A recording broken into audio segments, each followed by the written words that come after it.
The hour of convening has arrived, and the Senate will now come to order. At this time, I'd like to ask that all unauthorized persons exit the chamber. It's my honor to recognize the senator with the best walk-up music in his committee.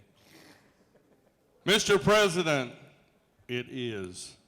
And let me thank you for your leadership of this great body of the state Senate.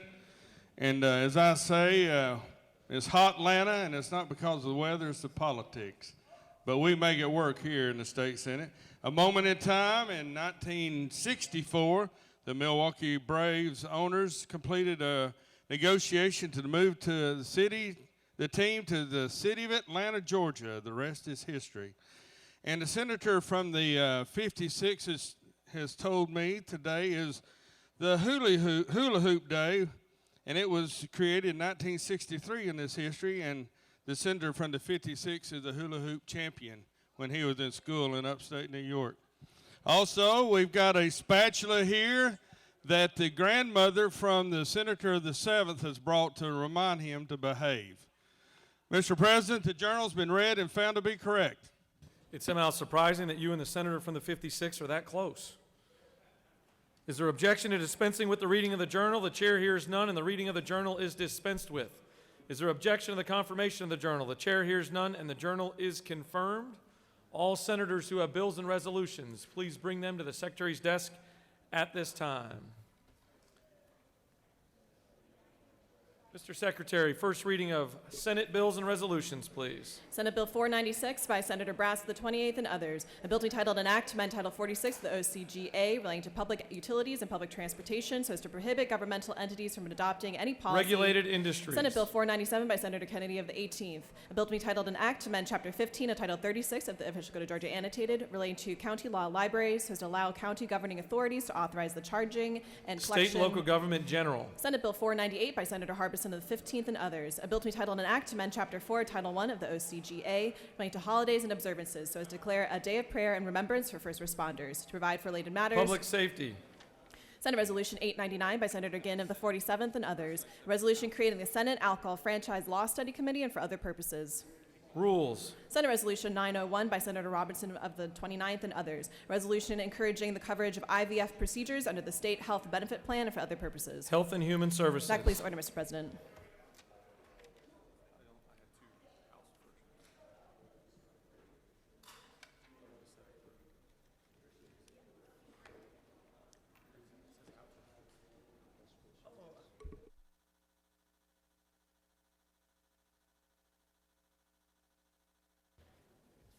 First reading in reference of House bills and resolutions. House Bill 882 by Representative Houston, the 170th, and the others. A bill to be titled an act to amend Article 1 of Chapter 8 of Title 48 of the OCGA, relating to general provisions regarding the state sales and use tax, so as to eliminate the sunset period for exemption from state and certain local Finance. sales. House Bill 897 by Representative Burchett of the 176th and others.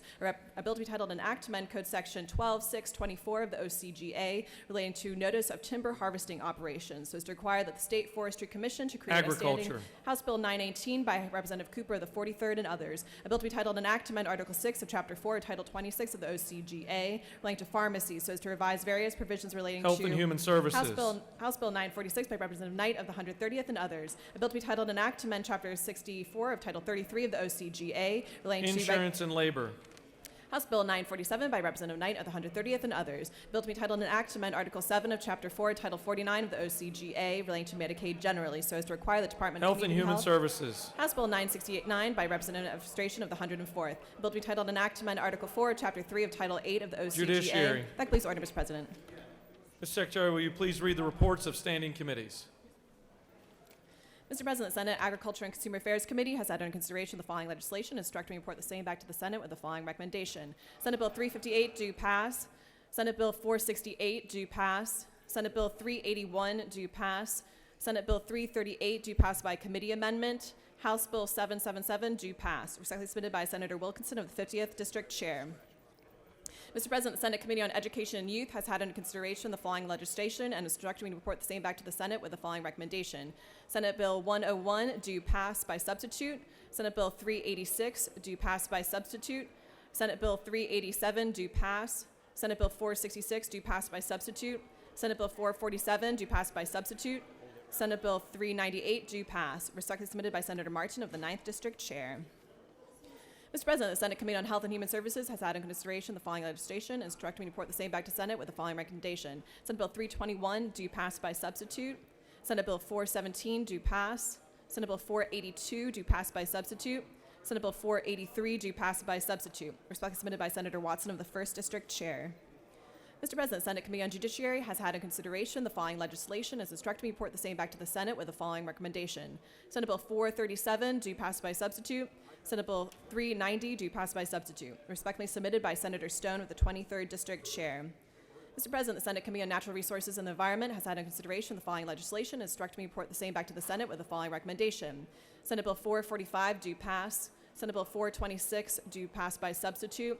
Senate Bill 473 do pass. Senate Bill 474 do pass by substitute. Respectfully submitted by Senator Harper of the 7th District Chair.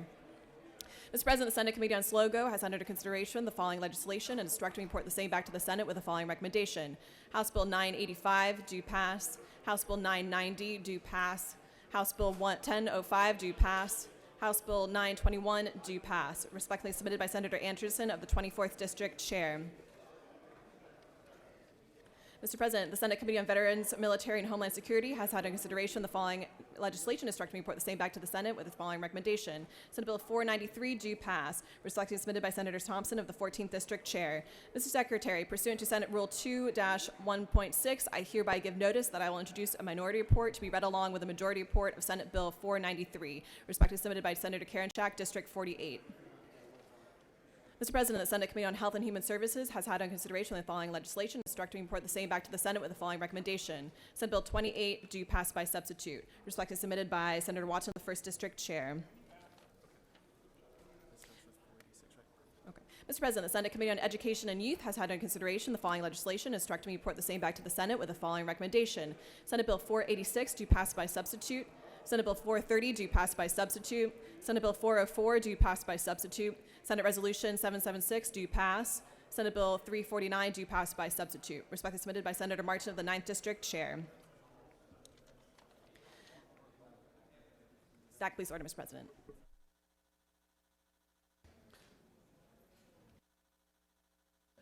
Secretary will read bills and resolutions for the second time. Senate Bill 240 by Senator Mullis of the 53rd. Incorporation of municipal corporations. No municipal charter shall be enacted when a portion of the proposed corporate boundary was ever part of existing municipality provide. Senate Bill 397 by Senator Walker of the 20th and others. Bona fide coin-operated amusement machines, a number that may be prohibited in local ordinance, change. Senate Bill 406 by Senator Anderson of the 24th and others. Counties, municipal corporations, and other governmental entities, additional manner of publishing certain legal notices by counties provide. Senate Bill 462 by Senator Kennedy of the 18th and others. Banking and finance, duties, powers, and responsibilities relative to industrial loans from Industrial Loans Commissioner, Department of Banking and Finance, transfer. Senate Bill 463 by Senator Kennedy of the 18th and others. Primaries and elections, provisions and references regarding direct recording electronic voting machines, remove. Senate Resolution 193 by Senator Kirk of the 13th and others. Senate Study Committee on Transferring Oversight of Developmental Disabilities, Department of Community Health Care, create. Senate Resolution 194 by Senator Kirk of the 13th and others. Joint Study Committee on Transferring Oversight of Developmental Disabilities, Department of Community Health, create. Senate Resolution 305 by Senator Ligon of the 3rd and others. U.S. Senate failure to pass the Born Alive Abortion Survivors Protection Act, condemn. Senate Resolution 376 by Senator Martin of the 9th. President and U.S. Congress, citizenship of internationally adopted adults, enact legislation, and dirge. Senate Resolution 459 by Senator Mullis of 53rd and others. Senate, all persons testifying tell the truth, providing bans on persons found to have lied, request. Senate Resolution 833 by Senator Martin of the 9th and others. Joint Study Committee on Preparing Our Future Workforce, create. House Bill 781 by Representative Williamson of the 115th and others. Financial institutions, clarify and remove superfluous language, provisions. House Bill 820 by Representative Tanner of the 9th and others. Transportation, Department of State Investment in Railways and Railroad Facilities and Equipment, provide. That completes order, Mr. President.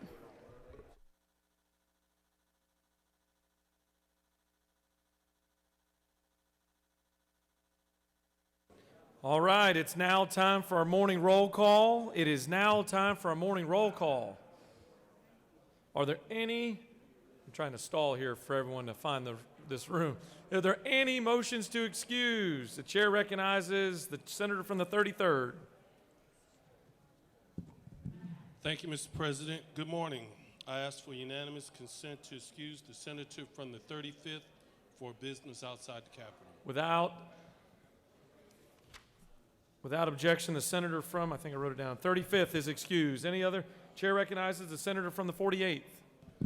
Thank you, Mr. President. I ask for unanimous consent to excuse the senator from the 42nd for business inside the Capitol.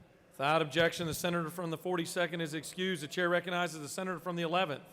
Thank you, Mr. President. I ask for unanimous consent to excuse the senator for the 9th. Without objection, the senator from the 9th is excused. Chair recognizes the senator from the 26th. Thank you, Mr. President. I'd like to ask unanimous consent to excuse the senator from the 12th for business inside the Capitol. Without objection, the senator from the 12th is excused. The chair recognizes the senator from the 40th. Thank you, Mr. President. I ask for unanimous consent to excuse the senator from the 36th for business inside the Capitol. Without objection, the senator from the 36th is excused. The chair recognizes the senator from the 48th. I'm sorry. She waves.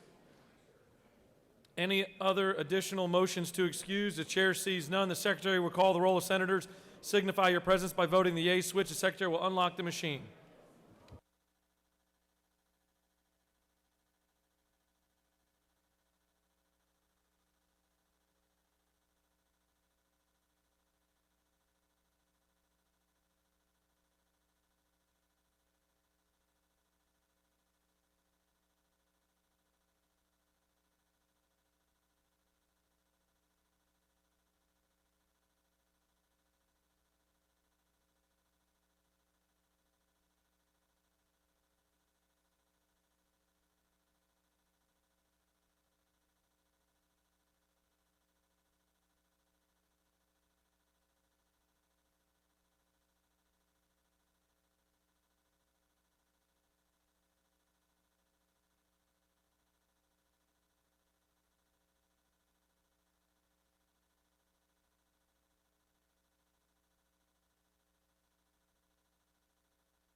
All right, it's now time for a morning devotional, and I'd like to ask that all senators please take your seats.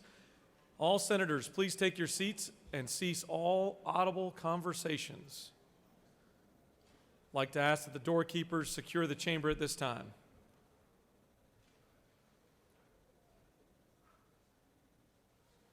I'd like to recognize the senator from Forsyth County to lead us in our Pledge of Allegiance and to introduce our chaplain of the day. Thank you, Mr. President. Please stand and join me in saying the pledge. I pledge allegiance to the flag of the United States of America and to the republic for which it stands, one nation, under God, indivisible, with liberty and justice for all. And the Georgia flag. I pledge allegiance to the Georgia flag and principles for which it stands, wisdom, justice, moderation. Thank you, Mr. President. This is going to be a little different this morning. I'll give you fair warning. I don't know that we often have Grammy Award-winning musicians as our chaplains for the day, but we do this morning. I remember being on the road about 13 years ago at a festival backstage, and a promoter introduced me to, we were both younger at the time, but a promoter introduced me to a young musician. He said, I want you to meet Lecrae. This guy's up and coming. I think he's going to be something someday. And he's a juggernaut. And he is a juggernaut, and he's been a force for good in our culture and our society. I've had the opportunity to produce a number of the events that he has performed at, and if the tone is about here before he hits the stage, when he hits the stage, it goes to 100 no matter where it is. So Lecrae is an American Christian hip-hop recording artist, songwriter, record producer, and actor. He's released 9 studio albums as a solo artist, 9 solo artists, and 3 studio albums, a remix album, 1 EP, and leads the hip-hop group called 116. His 3rd solo album, released in 2008, became the first Christian hip-hop album to reach #1 on the Billboard Gospel chart. His 6th studio album became the best-selling album overall in the iTunes Store, #3 overall on Billboard, and won the Grammy Award for Best Gospel Album at the Grammys in 2013. He's the president, co-owner, and co-founder of the independent record label Reach Records. He and his wife and children live right here in Atlanta. I think some of the best work I've seen him do over the years is the work he's done on bringing attention to the need for fathers in our culture. He worked with some former members of the Obama administration, Dwayne Wade and Jay-Z, and worked on putting out some public service announcements under the banner of This is Fatherhood. But I think that what he would tell you is all of these awards don't mean very much, don't mean as much to him as his relationship with the Lord. And there's a lyric of his song that I thought I'd read to introduce him that probably sums up his life story pretty well. I will not rap it. Get an amen on that, but I will read it to you. But it's really a beautiful story. It says, I ain't supposed to be nothing but a dope dealer, but a hope killer, supposed to brag on the guns and the coke kilos, dropping mollies in a Coke Zero, ashamed of my education, and I'm finally off probation, that I quit smoking and got a wife and kids. But I'm a real father, no faking. See, I'm a black man who beat them odds. I'm supposed to be locked up with no job. Never should have went to college or learned who God is. You add this all up, it's so odd. See, I never knew my pops. I've been abused and ran from the cops. I went to school high in them crops. I wasn't a thug. I've never been shot. I was running from God, man, turning my back. Never would have made it. But he opened up my eyes, and I can't look back. While they look surprised, I just tip my cap. Yeah, he did it. He did it. He changed me, and I'm with it. He made me what I'm supposed to be. If you get close to me, you might get it. Ladies and gentlemen, please welcome Lecrae.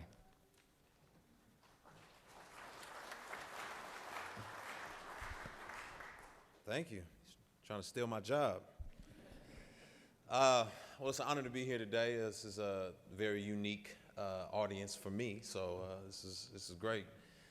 I want to talk about the great shepherd that we have in God. But before I do that, I want to tell a story. We all are familiar with the great Muhammad Ali, one of the arguably the greatest boxer of all time. And there was one particular time where Muhammad Ali was on a flight, and on this flight, he was having a conversation with the person next to him. And as the flight was beginning to take off, the flight attendant said, Mr. Ali, I need you to buckle your seatbelt. We're about to take off. He says, okay. Continues his conversation, didn't buckle his seatbelt. She returns, she says, Mr. Ali, I really need you to buckle your seatbelt. We're about to take off. He says, okay, I'll do it in a second. Just give me a second.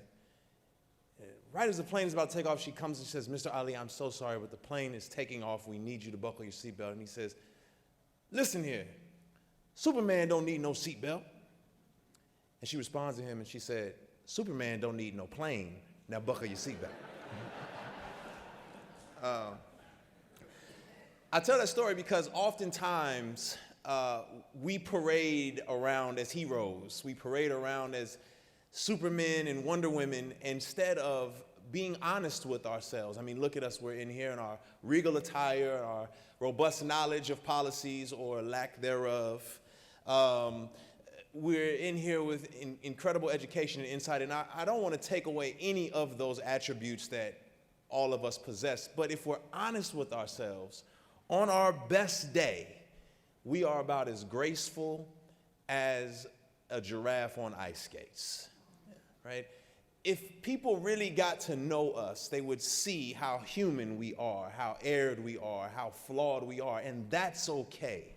As a matter of fact, that is what puts us in a position of dependency, and I believe that's what God desires from us is dependency, and not us believing that we can tackle everything in our own strength and with our own power. Ultimately, we will burn out. We're all familiar with this psalm. I remember my grandmother reading it to me time and time again. Psalm 23, I'll read it briefly. The Lord is my shepherd, I shall not want. He makes me lie down in green pastures. He leads me beside still water. He restores my soul, leads me in paths of righteousness for his name's sake. Even though I walk through the valley of the shadow of death, I will fear no evil, for you are with me. Your rod and your staff, they comfort me. You prepare a table before me in the presence of my enemies. You anoint my head with oil, my cup overflows. Surely goodness and mercy follow me all the days of my life, and I will dwell in the house of the Lord forever. As you look at that psalm, over and over again, it says, the Lord is my shepherd. He makes me, he leads me, he leads me, he guides me, he prepares a table for me. It says, goodness and mercy pursue me. And the idea behind all of that is that it's not in, we don't have it in and of ourselves to tackle all the issues coming at us in this society and in this world. He's reminding us that we need complete and utter dependency on him. We need to be led beside still waters. And it's ironic that he uses this terminology because he's likening us to sheep. And I think when we think of sheep, we think of these nice, fluffy little creatures, these cute creatures, but in all reality, they're dirty, unintelligent beings. As a matter of fact, if you combine the brains of about 5 sheep, you get a mildly intelligent dog.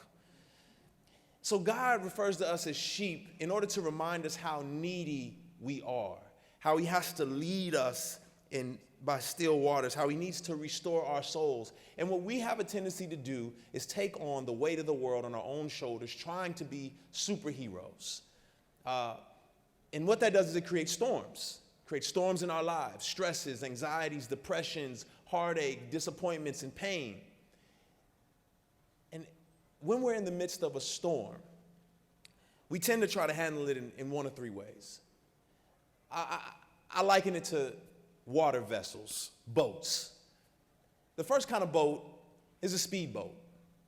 And when we're dealing with the problems and the perils of life, some of us can think we're a speedboat, and we just believe if we work really hard, we can power our way through the storm and we'll be just fine. Well, the problem with that is that eventually that boat runs out of gas. And when it runs out of gas, it's stuck there in the middle of the storm floating. Others of us are rafts. We're just tired. We're tired and we're just saying, you know what, storm, take me wherever you want to take me. I'm burnt out and I'm tired. I don't have the wherewithal, the energy. And so we're just floating and coasting wherever the water and the waves take us. But what God desires for us to be is the third kind of vessel, which is a sailboat. You see, a sailboat does require work. It does require us to participate, move the rudder, and raise the sails. It does require us to think. But it also requires us to depend on the wind and know which way the wind is blowing so we can open up our sails and allow the wind to take us in the direction we need to go. And what the psalmist is telling us is that we need to be sailboats, opening up our sails and allowing the wind of God and his Spirit to guide us in the direction we need to move in. There's a great work that we all have to do. I'm honored to be in front of you all and the wonderful things that you all are contributing to our society. And I'm also just encouraging us to know we're not superheroes. I don't believe you can do it in your own strength. But I do believe if you raise your sail, if you depend on God, you allow his Spirit to lead you in the direction, you will reach your destination and you'll make it through the storm. Let's pray. God, we thank you for being our leader, for being the restorer of our soul, for leading us in paths of righteousness for your name's sake, for reminding us that though we walk through different valleys of shadows, of death, of hardships, of peril, that we have nothing to fear, not because we have superpowers, not because we have all the wherewithal to deal with it, but because you are with us. You are a good shepherd. You are the chief shepherd. I pray that by the power of Jesus, you would be our shepherd. In your name, amen.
Are there any unanimous consents? The chair sees none. All right, we've got a number of special guests with us today that we'd like to introduce to you. Mr. Secretary, will you please read the resolution for our first special guest? Senate Resolution 897 by Senator Albers of the 56th and others. A resolution commending Blessed Trinity football team for winning the 2019 State 4A championship and for other purposes. Whereas Blessed Trinity football team has established and maintained a proud tradition of excellence with equal emphasis on character and academics. And whereas the team brought special recognition to its school and to Fulton County by winning the 2019 State 4A championship against Oconee County with a final score of 17-14. And whereas head coach McFarland became the 14th head coach in GHSA history to win 4 state titles. Now therefore be resolved by the Senate that the members of this body commend the Blessed Trinity football team for winning the 2019 State 4A championship and extend best wishes for the continued success. That completes the order, Mr. President. Is there objection to adoption of the resolution? The chair hears none, and the resolution is adopted. I'd like to call upon the senator from the 56th to introduce our special guest today. Thank you, Mr. President. It's exciting each and every year to bring down Blessed Trinity for winning yet another football championship. We're so proud of this school, the coaches, the young men, and the parents who make this possible. My friend behind me, Coach McFarland, is a legend. Not only has he been the coach of these 3 championships in the private school for Blessed Trinity, but he is also one of the few people ever to also win one with the public schools at Roswell High School. We're really proud of these young men, and I'd like to ask Coach McFarland to come up and say a few words. Coach? Thank you very much. We certainly appreciate being here. I have 4 of our captains behind us, 3 of whom have signed with Liberty University, West Point, and I'm going to introduce Mr. Elijah Green, who was the Player of the Year this year as far as the state championships were concerned. He's a 4.0 student going to the University of North Carolina, and he has a few things to say. First of all, I'd like to thank everyone for having us, especially Senator John Albers and also Lieutenant Governor Duncan. And on behalf of the Blessed Trinity football team, it's an honor for us to be able to come here again and have our picture taken with Governor Kemp. And honestly, being able to come here the last 3 years has been a dream come true and couldn't have ended my senior year a better way. And we hope to be back next year and the years to come, so we thank you. Good job, man. Well done. Man, and a public speaker, too.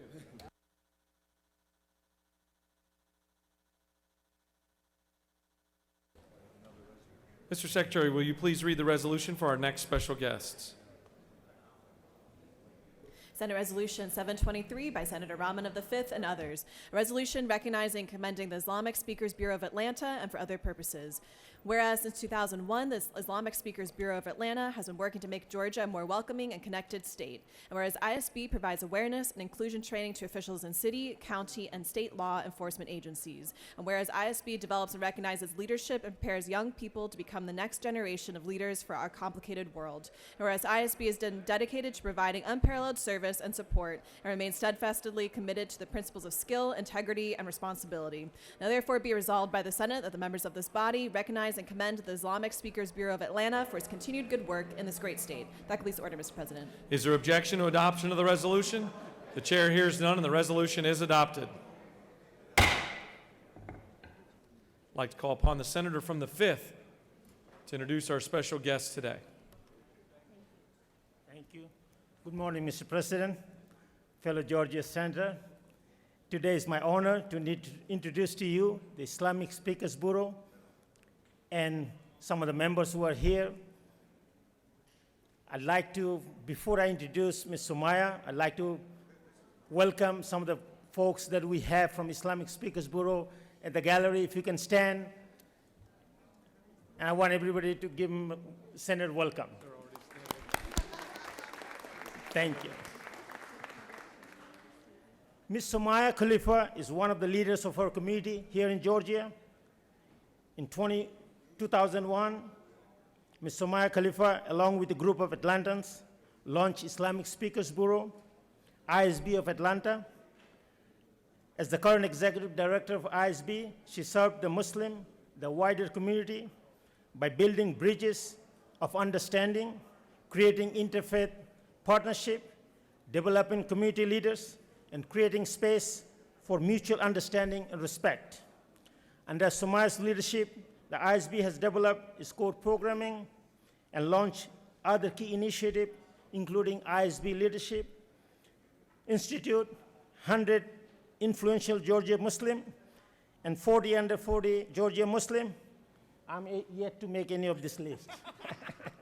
In 2017, Somaya created partnership with the Atlanta Mayor's Office to host the ISB's first ever Ramadan Iftar hosted at Atlanta City Hall.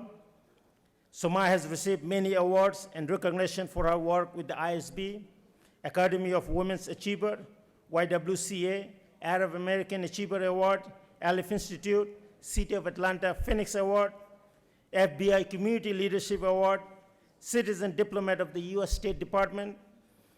In 2012, she was invited to the annual White House Iftar hosted by President Obama, inducted into the College of Ministers of Laity. In addition to her work, the ISB, she's the president of the intercultural consulting firm Khalifa Consulting. She's also an adjunct faculty member at the University Center of Continuing Education, where she offers courses on human resources, on intercultural communication. She serves on Grady Foundation, Grady Ambassador, the board of Concordia Forum, and the past board member of AIB TV and Theater USA. At this time, I'll ask Ms. Somaya Khalifa to say a few words and introduce other guests that are present today. I was surprised that Reverend Dudley was here, so I don't want to introduce him. A lot of you folks know her, so I'm going to let her the honor to introduce her. Thank you. Thank you very much. Good morning, everyone. Good morning. What an honor. Mr. President, thank you so much. You made me jump, even though you told me not to jump. Senator Rahman, thank you. Senator Zahra, thank you so much. We really appreciate being out here. It's quite an honor to be in these chambers. I want to introduce the folks who make the Islamic Speakers Bureau, or the ISB, what it is today. And I want to start out by Dr. Durley. And Dr. Durley is part of our advisory council, and without him, we would not have the vision and the fortitude to move forward. I also want to introduce Dr. Nabil Safdar, president of the ISB Board of Directors. And in his spare time, he is the vice chair of Imaging Informatics, associate medical information officer at Emory University, and he's also the president of the largest Muslim Association for Medical Doctors across the country, Imana. Dr. Nabil Safdar, are you right here? Ms. Amanda Sheikh is a key member of the Islamic Speakers Bureau team. She is a paralegal in the Metro Atlanta area, and she also serves on the board of a local mosque. And Mr. Tariq Abdul Haq, right here. Where are you, Tariq? Sorry.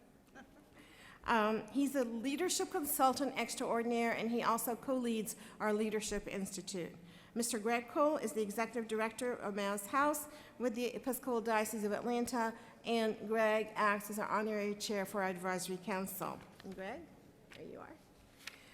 There are, as mentioned, lots of people up in the gallery. I want to recognize them and thank them for being here, and many of them are part of our Leadership Institute. We also have two special guests, two young ladies who attend the Atlanta Girls School, and they happen to be my granddaughters, Noura and Zaina. I want to tell you my story with Georgia. My husband and I moved to Georgia 31 years ago from South Carolina, and before that, Texas. And we came to Georgia because of his work. Let me tell you, the Georgia that we moved to 31 years ago and the Georgia we live in right now, those are two different Georgias. Our economy has changed so much. We are much more diversified.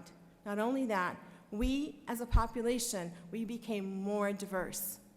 For my family, we embrace and celebrate that diversity. And we thank you for recognizing diversity and being inclusive.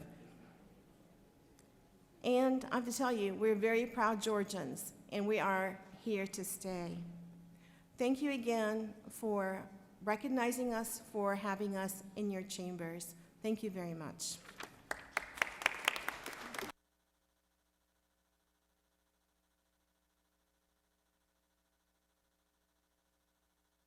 I always seem to forget to introduce the doctor of the day. My apologies, Senator. Introduce the doctor of the day and call upon the senator from the 15th to do so. If we can get up here, Doc. Hey, Doctor. How you doing? Good to see you today. Thank you, Mr. President. Members of the Senate, it gives me a great deal of pleasure today and pride to introduce the doctor of the day. She is vaguely familiar with me and I her.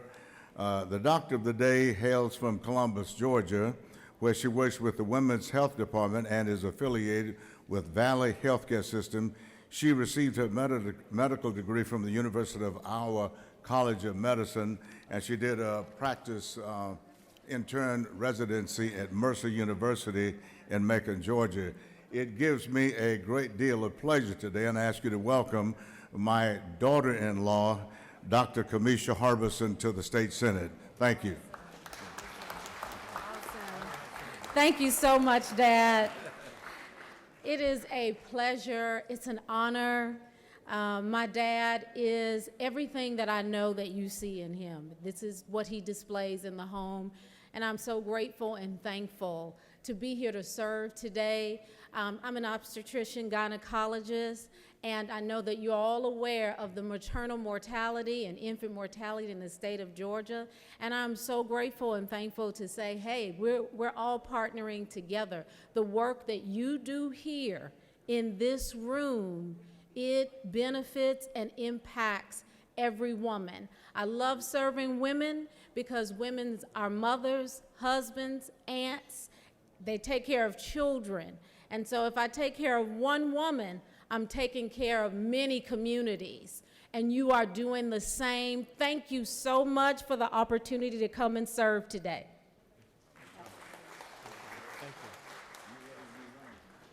you. Mr. Secretary, can you please read the resolution for our next special guests?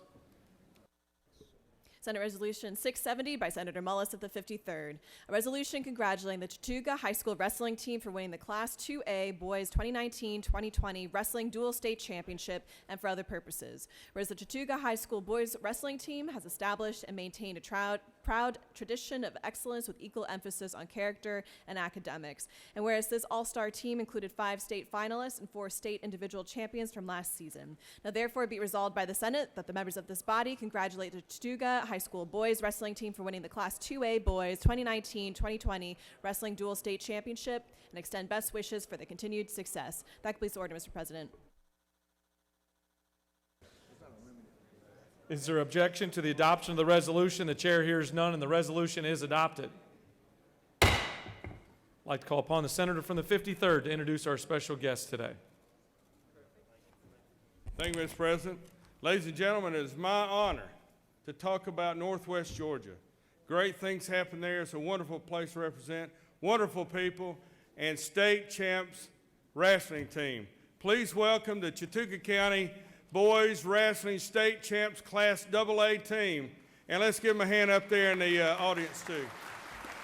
Thank y'all for being here today. We're very proud of your achievements.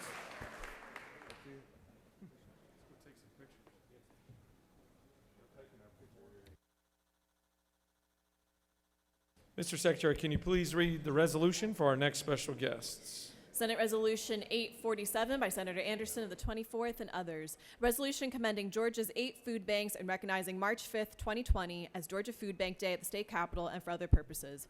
Whereas in Georgia, 14.4% of all citizens and 20% of children are food insecure, meaning they do not always know when or where they will find their next meal. And whereas Georgia's food banks work collectively with nearly 2,400 partner agencies and congregations located throughout Georgia's 159 counties to distribute more than 150 million pounds of food annually to those in need in the state.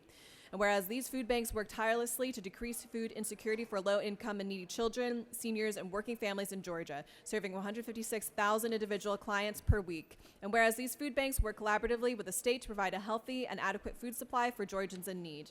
Now therefore be resolved by the Senate that the members of this body commend Georgia's 8 food banks for the many years of efficient, effective, and dedicated public service to the citizens of the state and recognize March 5th, 2020 as Georgia Food Bank Day at the state capitol. That completes the order, Mr. President. Is there objection to adoption of the resolution? The chair hears none, and the resolution is adopted.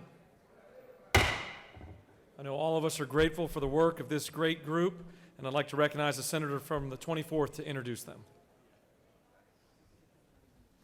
Thank you, Mr. President. This is a wonderful day the Lord's blessed us with, and we got a group of people behind me that takes care of the great people of the great state of Georgia. People that needs a meal where they do not know where the next meal's coming from. These people fit into that gap and take care of the great people. They also have served at least 150 million pounds of food each year to our great people.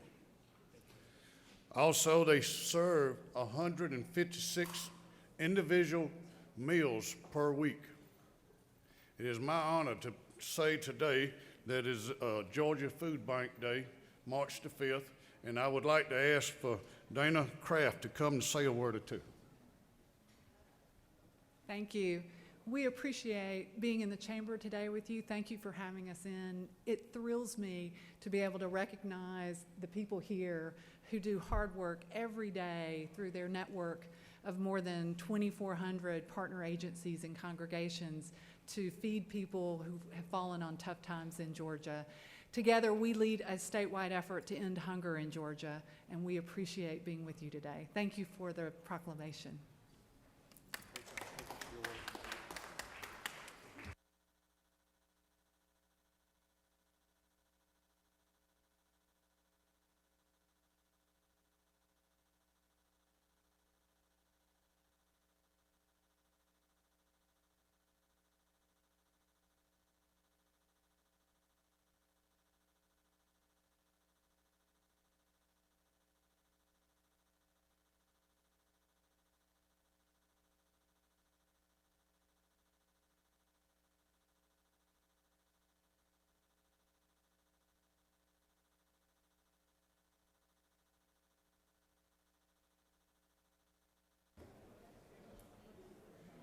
Does any senator wish to rise on a point of personal privilege? Where's the...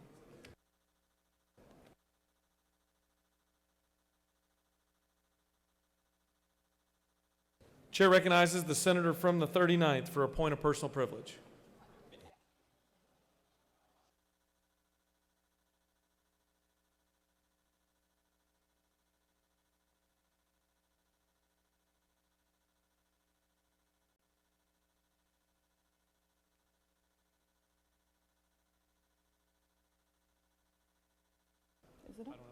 Thank you, Mr. President.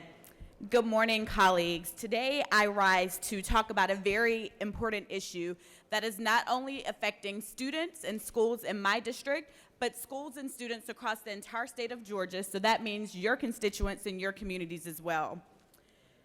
I have an article here from the Atlanta Journal-Constitution from February 3rd. Georgia schools have received a grant of $1.1 million from the U.S. Environmental Protection Agency to identify sources of lead in drinking water at schools or child care facilities. The Georgia Department of Education will use these funds for testing in high-risk communities across the state.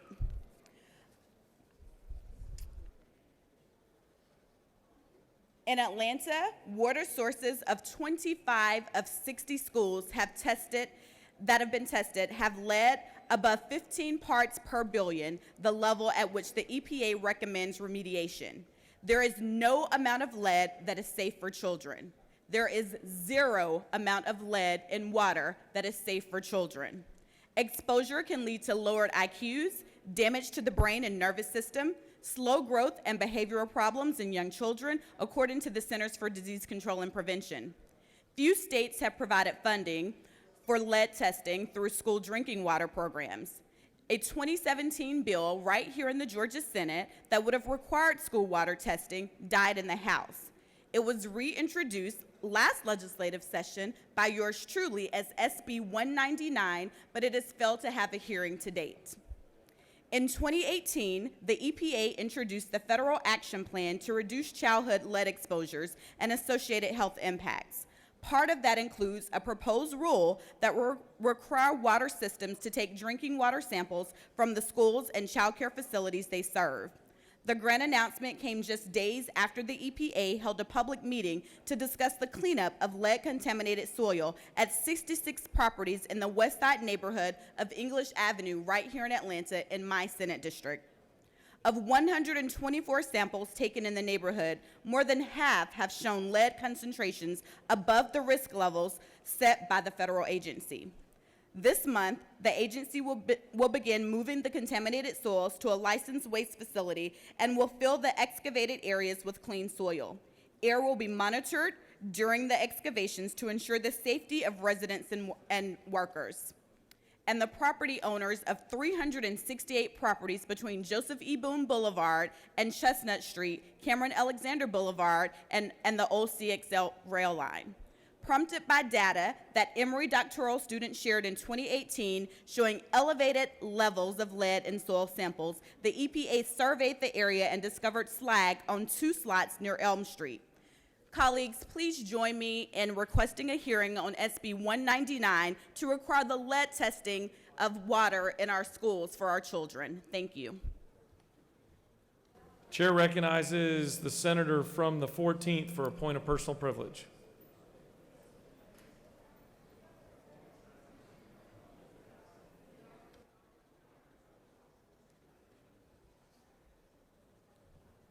Thank you, Mr. President. I get the attention of our chamber real quick. We're losing someone today that touches not only my office, but many of your offices. Haley came to me a couple years ago, and we got to transition through her getting married. So she's now Haley Allen. But beyond that, many of your legislative aides were trained by her. It's nothing for me to come in the morning and have 3 or 4 of your aides in our office, and she's helping that. Just like you, we hire people that aspire to go higher. And so today's going to be her last day, and I'd like for all of us just to congratulate her, let her know how much we appreciate her serving us, and look forward to her moving just down the road.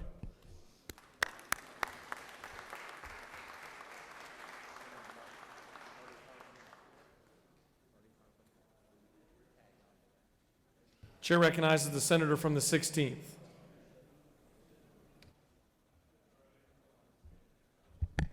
I too want to follow up with Senator from the 14th and thanking our admin, Haley Allen. She has done a phenomenal job for us. She has been with us. She's taught others around, and it's just been a privilege to have her with us during the time. Always on target, always following up, and nothing but great reports from constituents. And some of the reasons that we look good is because of those people who back us up, and she's one of those who has done that. So I just want to make a public acknowledgement of her help and her making me look good and making the state of Georgia look good. Thank you, Haley, and may God bless you as you go forth. Chair recognizes the pro tem for a point of personal privilege.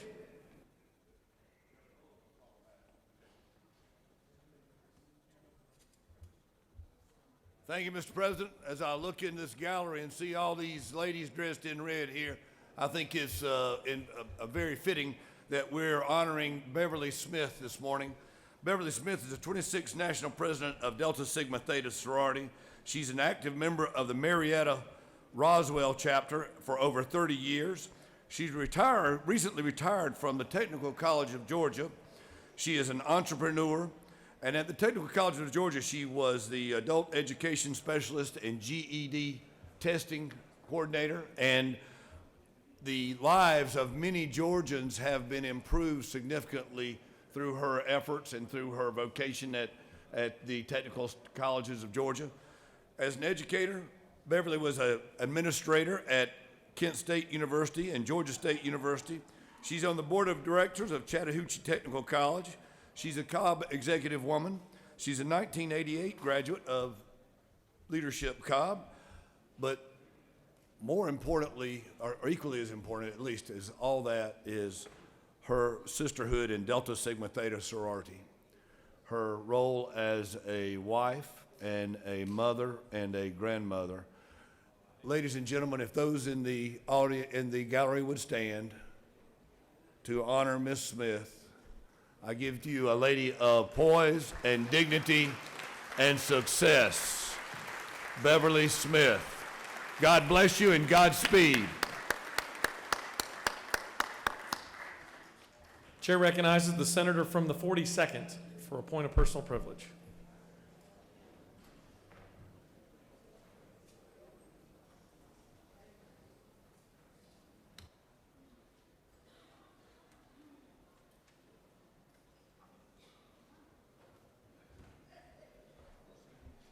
Thank you, Mr. President.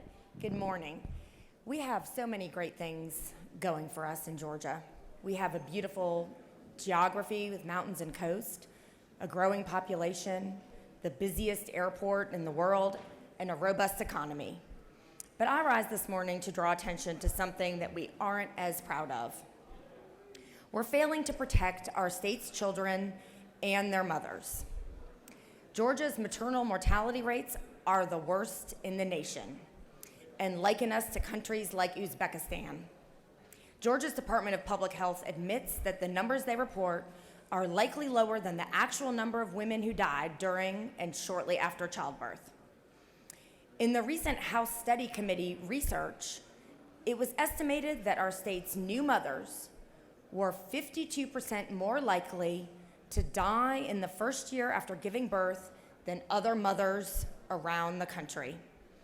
We know that this situation is exacerbated for women in rural areas and even more so for African American mothers. According to our state study, Black mothers are 3 to 4 times more likely to die during or shortly after childbirth than their white counterparts. Women are literally dying because they cannot access appropriate health care while pregnant and after giving birth.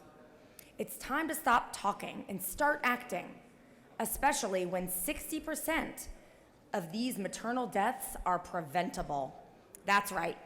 It means they never should have happened.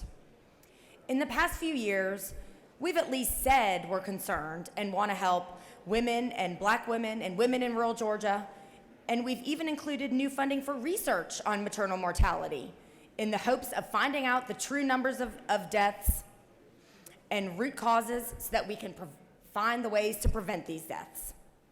However, we haven't gone far enough, and the proposed budget cuts this year and next show we are not willing to put our money where our mouths are. And if we don't, more women will die as a result. We need to come to terms with the fact that our budgetary choices do put women's lives at risk every single day.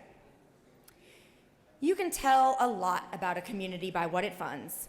So let's imagine our state where we put women and children first. It's time for our actions to speak louder than our words and funding change to put money into our budget to successfully lower our maternal mortality rate for all women and especially women of color.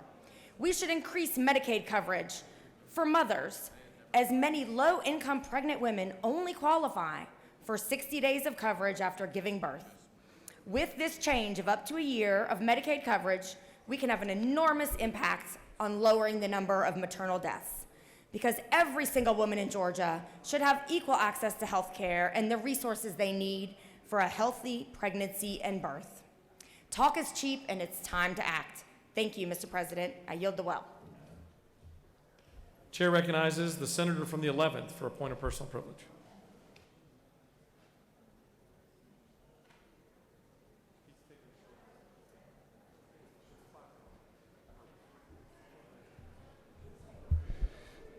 Thank you, Mr. President. I rise today to recognize today, March 5th, as the Patient-Centered Physician Coalition Georgia Day at the Capitol. This is a coalition of patient-centered physician groups, including the American Academy of Pediatrics Georgia chapter, the American College of Physicians Georgia chapter, which I think our senator from the 1st is a member, Georgia Academy of Family Physicians, Georgia OBGYN Society, which I am a member, and the Georgia Osteopathic Medical Association. These groups represent more than 10,000 physicians in Georgia that are delivering care, primary care and maternity care in rural and urban areas. This group was formed to make sure that we as legislators understood the needs of these groups of physicians that represent their patients every day. If there are any members, they may not be here yet, but if there are any members of the coalition, I would like you to stand in the gallery, and I would like our colleagues to welcome them to the Capitol today.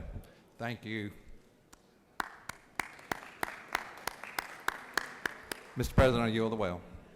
Chair recognizes the senator from the 1st for a point of personal privilege.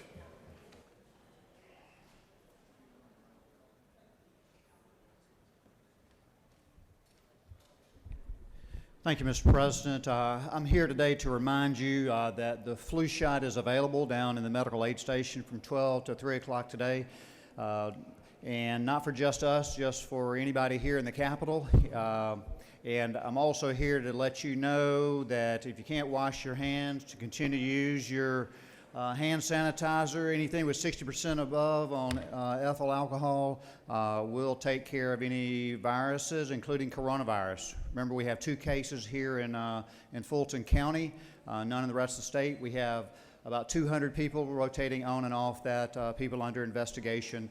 So continue to be vigilant, continue to cough into your elbow, wash your hands, use this. And Mr. President, if there are no questions, I'll yield the well. Chair recognizes the senator from the 6th for a point of personal privilege.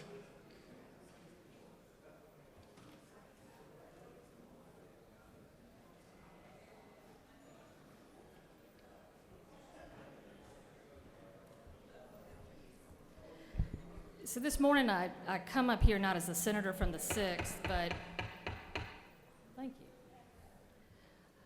But as a daughter of Dodge County, I wanted to give voice to a significant problem that the people of Dodge are having, in part because our fellow senator from the 13th cannot.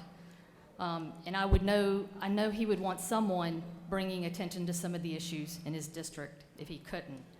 About a year ago, the Dodge County Courthouse was closed down due to significant amounts of pigeon droppings. What was happening was that pigeons were getting into the rafters of the attic, and the attic was sealed off. So for years and years and years, pigeons were getting in. And so live, dead pigeons, all this stuff. So you may think, well, that doesn't seem to be that big of a deal, right? Well, the issue is that pigeons are carriers of something called toxoplasmosis. And with respect to that, for the women in the chamber, or even the men, when a woman gets pregnant, one of the first things that a physician asks is, do you have a cat? Because you need to be careful, because cats and cat feces carry toxoplasmosis, which can be dangerous to the fetus. So with respect to that, for years and years, this courthouse basically was infected with this. And it's very serious because we had a Superior Court judge go blind. And toxoplasmosis has been linked directly to causing blindness in folks. There were several cancers and other related conditions to toxoplasmosis for other people working in the courthouse. It's been closed down for a year. Dodge County is not a wealthy county, and abatement has been projected to be over $1 million, and then other renovations even more. And it's a problem in part because the courthouse is also the largest fallout shelter in the county, and it can't be used. The basement walls have failed. There's probably 2 inches of water in it. Mold and mushrooms are growing over everything. It's really rendered the building useless. And so I come to you because the senator of the 13th cannot, just to bring voice to a significant problem that some folks in South Georgia, Middle Georgia are having. It's the only historic building in Dodge County. It needs to be saved, and to be quite frank, it's irresponsible to have this infected building there, especially when so many people are suffering from conditions because of it. Thank you. I yield the well. Chair recognizes the senator from the 53rd for a point of personal privilege.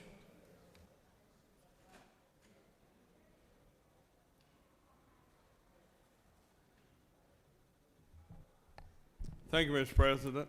Today is Autism Day here at the Capitol, and we passed in 2019 in the Senate an autism license plate. Now, that doesn't seem like a big deal, but that is another stride to help find funds to help our autism community. The Autism Foundation of Georgia, the federal ID is being approved now. Proceeds will be primarily going to fund speech, occupational, and behavioral therapies for these wonderful people. especially in rural Georgia where it is greatly needed. World Autism Day is April 2nd, actually. Emory University has launched a campaign to build adult transition housing and independent living. The CDC is making great strides for earlier detection, and you here in the State Senate has done a great deal with budgetary items and insurance, and also with promoting that tag that will help the autism community. So, Mr. President, members of the Senate, thank you for your hard work in that, and I know we have a lot more to do. I yield the well. Chair recognizes the senator from the 48th for a point of personal privilege.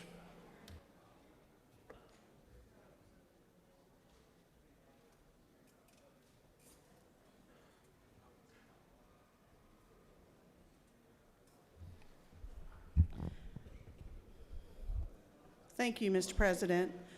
There are many Georgians who take their love for this state and country incredibly seriously, as I do. This is the only nation in the world where someone could grow up how I did and eventually serve as I've been blessed to serve. My tenure in the Air Force as an intelligence officer was an immeasurable component of my journey. In fact, it changed my life. To pay a little tribute to the investment our country has made in me, and to the bond that all veterans share, I wanted to take a moment to recognize some Georgians who have served our country and come home to accomplish great things. Last summer, the governor appointed Tadia Whitner as Gwinnett County's first African-American state court judge. Judge Whitner earned her bachelor's and law degrees from Howard University before serving in the United States Air Force in the military justice system. She then served, as I did, and prosecuted cases in the United States Virgin Islands and in Florida before working in Savannah as both a public defender and staff attorney for the Chatham County Juvenile Court. Judge Whitner opened her own law firm in Gwinnett in 2009 and then served as a municipal court judge in Snellville and as a juvenile court judge for Gwinnett County. Her service and commitment to our country and state is an inspiration, and I'm glad to call her one of Gwinnett's own. As state senator, I'm also privileged to represent a portion of North Fulton County, which is also rich with former service members and their families. One of those veterans was inducted into the Georgia Military Veterans Hall of Fame last year. Staff Sergeant Richard F. Dundon of Johns Creek served in Vietnam with the 1st Cavalry Division of the United States Army. In 1969, his platoon was ambushed. For his heroism in directing the platoon in disregard of his own personal safety, Staff Sergeant Dundon was awarded the Silver Star, which is the 3rd highest medal in this nation. His service and commitment to our country and this state is an inspiration, and I'm glad to call him Fulton County's own. Thank you to all veterans who have served and who continue to serve, and I'd also like to thank my fellow veterans here in the Senate. We are blessed to have veterans on both sides of the aisle and work together to make Georgia the best it can be. Thank you, Mr. President. I yield the well. Chair recognizes the senator from the 22nd for a point of personal privilege.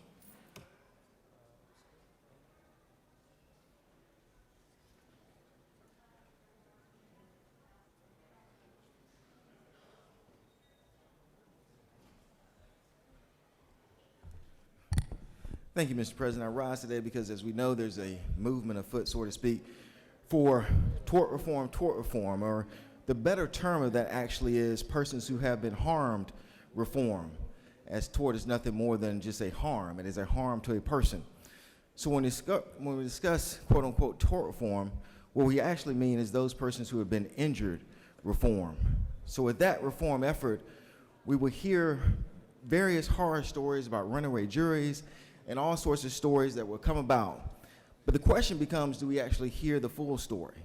So one of the things I wanted to do was talk about one of the old urban legend stories of the hot coffee case. where a 79-year-old grandmother ordered coffee and it spilled on her and she sued for damages. Everyone said, of course, she would be burned because it's hot coffee. But what is not known is that the temperature of the coffee was actually the same temperature that would be in the radiator of a car on a long trip. What is not known was that the coffee was actually 180 degrees, where a company spokesperson actually stated during deposition that the coffee could not even be consumed at that high level of heat. That the water would cause significant burns at that level of heat if it touched the human skin for just a mere few seconds. That the company's own records showed that they had over 700 documented complaints about the coffee. That originally, the lady only asked for money to cover the cost of her surgeries, which covered third-degree burns. Yet, nothing settled, and so after a jury heard evidence, deposition testimony, cross-examination, they did award $2.7 million in punitive damages, which cost that company 2 days' worth of coffee. Those are the things that you don't hear the full story of.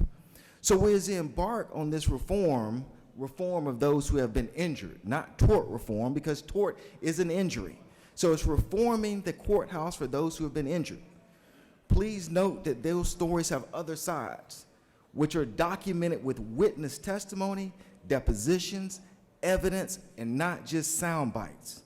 So as we attempt to leave or close the courthouse doors to our citizens who have been harmed, be ready that the full story of our citizens, real, live, breathing people who have been harmed, not torted, but have been harmed, will be told. Thank you, and I yield the will.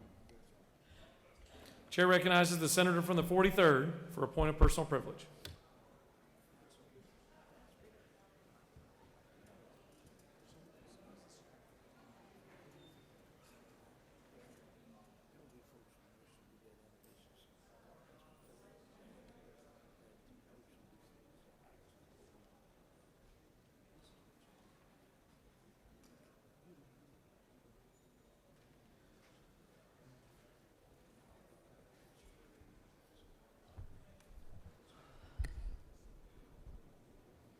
Thank you, Mr. President. This morning I rise for two reasons. I have some school nutrition representatives from Rockdale County who are here. I'm not sure if they made it to the gallery, but welcome to your state capitol. And the second reason I rise is to bring attention to the Oscar-winning Hair Love director calls attention to efforts to ban race-based hair discrimination. In his Oscar acceptance speech Sunday, Matthew A. Cherry, the director of the Academy Award-winning animated short film Hair Love, called attention to efforts to ban discrimination by schools and employers against black hairstyles amid growing momentum for the movement to normalize natural hairstyles. Hair Love was done because we wanted to see more representation in animation, Cherry said after accepting the award. We want to normalize black hair. There's a very important issue that's out here, the Crown Act. And if we can help to get this passed in all 50 states, it will help stories like DeAndre Arnold's, who is our special guest tonight, stop happening, end quote. The story of the Texas high school senior who was required to cut his locks to walk out at graduation drew national attention. On Thursday, the Texas Legislative Black Caucus announced it is working on its version of the Crown Act, which stands for Create a Respectful and Open World for Natural Hair, to explicitly ban discrimination based on race-related hair textures and styles. With Texas, some 25 states are considering or have passed similar legislation, according to a website for the Crown Coalition, a network for civil rights organizations, black advocacy groups, and the beauty bar brand Dove. The film itself is not just focused on hair discrimination, but it is, in his remarks, he elevated the Crown Act and the need to normalize black hair. Our chaplain this morning presented a soul-searching word. He's a man of God, professional, and an award-winning artist who, too, portrayed the beauty of his natural hair. The Crown Act is something that we all come to know and love. Thank you to all of our senators who portray their natural hair. Create an open and respectful world for natural hair. Thank you, Mr. President. I yield the will.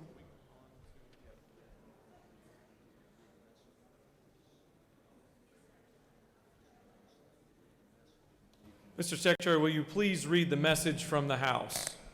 The following message received from the House through Mr. Riley, the clerk thereof. Mr. President, the House has disagreed to the Senate substitute to the following bill of the House. House Bill 792 by Representative Ralston VII and others. A bill to be titled an act to amend an act making and providing appropriations for the state fiscal year beginning July 1st, 2019 and ending June 30th, 2020, known as the General Appropriations Act number 319. That completes order, Mr. President. The House has disagreed. The chair recognizes the senator from the 4th. I move the Senate insist on its substitute to House Bill 792. Senator from the 4th has moved that the Senate insist on its substitute to House Bill 792. Is there objection? There's no objection, and the Senate has insisted its position. You have a consent calendar of privileged resolutions before you. Does any senator wish to remove a resolution from the consent calendar? Chair sees none. Is there objection to adoption of the resolutions on the consent calendar?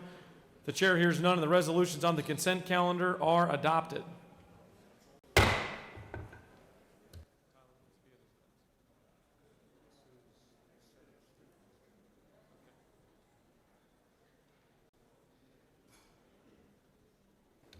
Are there any motions to withdraw and commit? Chair recognizes the senator from the 17th. Thank you, Mr. President. I ask for unanimous consent that Senate Bill 426 be recommitted to the Committee on Natural Resources and Environment. Mr. Secretary, can you please read the caption? Senate Bill number 426 by Senator Strickland of the 17th and others. A bill to be titled an act to amend Article 1 of Chapter 9 of Title 12 of the OCGA relating to air quality, so as to provide for the reporting of any unpermitted release of ethylene oxide to the Environmental Protection Division of the Department of Natural Resources, provide for related matters and for other purposes. That completes order, Mr. President. Senator from the 17th has asked for unanimous consent that Senate Bill 426 be recommitted to the Committee on Natural Resources and Environment. Is there objection? The chair hears none, and Senate Bill 426 is recommitted.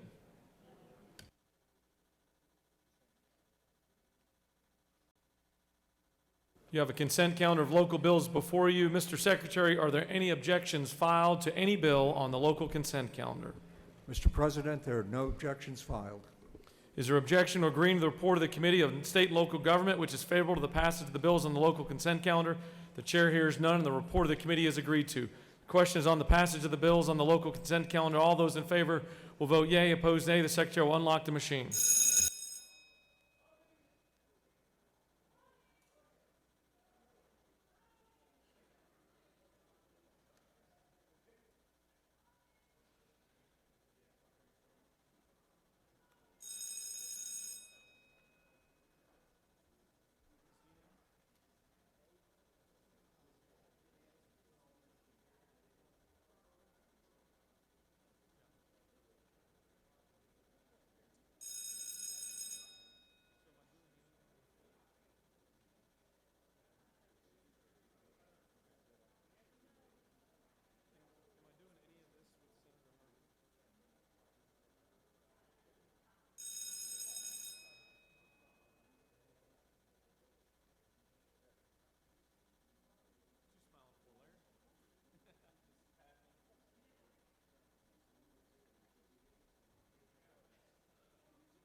On the passage of the bills on the local consent calendar, the yeas are 47, the nays are 1.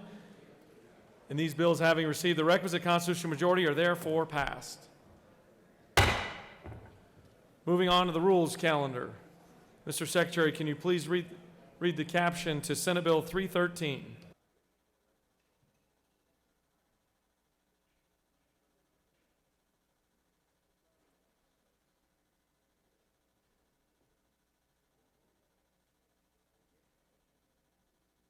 Senate Bill number 313 by Senator Burke of the 11th and others. A bill to be titled an act to amend Chapter 64 of Title 33 of the OCGA relating to regulation and licensure of pharmacy benefits managers. So to provide extensive revisions regarding pharmacy benefits managers, to provide for related matters, to provide for an effective date and applicability, and for other purposes.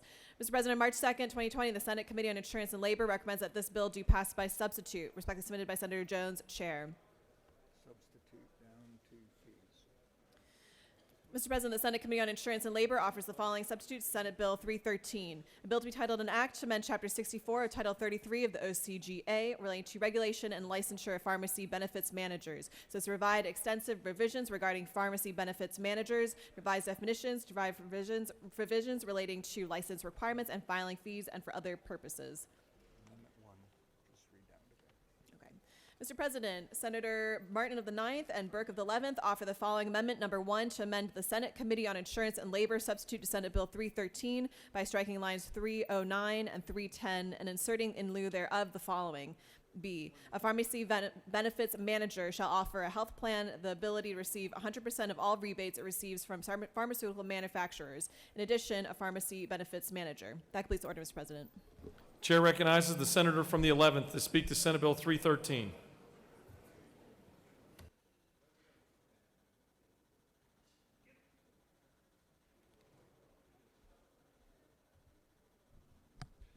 Thank you, Mr. President. I bring before this body Senate Bill 313, which is an extensive and involved effort to evaluate the pharmacy benefit management system in our state. This is a fairly extensive bill, but to summarize, some of the business practices of some PBMs have a fairly significant amount of conflict of interest, and the point of this bill is to allow our Department of Insurance to have the ability to audit these plans. It also eliminates spread and pricing and puts transparency on both spread pricing and rebate. The Department of Insurance asked for several changes in this bill that we agreed to. The other side of the PBM folks, we made at least 10 substantial changes to the bill at their request, and we're actually making one additional one today that Senators from the 9th and I have agreed to, that again confirms that there will be complete transparency on the rebate situation as well as the spread pricing. I want to thank the president of this body for having the healthcare task force that I was privileged to serve on this past year. We heard a good bit of testimony about this issue, and I think this is a first step in addressing the rising cost of pharmaceuticals in our state. But this is not the end, and I've pledged to the Senator of the 9th and many others that we will look at pharmaceutical pricing and any other part of this process so that we can eliminate the conflicts of interest and what we feel like are business practices that are not in the best interest of the constituents we serve. If there are no questions, Mr. President, I yield the well. I would ask for support of both the bill, Senate Bill 313, and Amendment Number 1. You have no questions, Senator. Chair recognizes the senator from the 9th to speak to his amendment.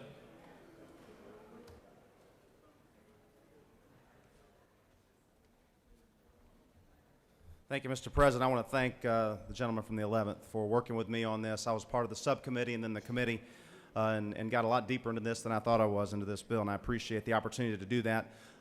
This amendment deals with the way that we deal with the rebate issue and the spread pricing issue. It adds additional transparency, and I was glad to come to agreement with the senator from the 11th on this. If there are no questions, I will yield the well.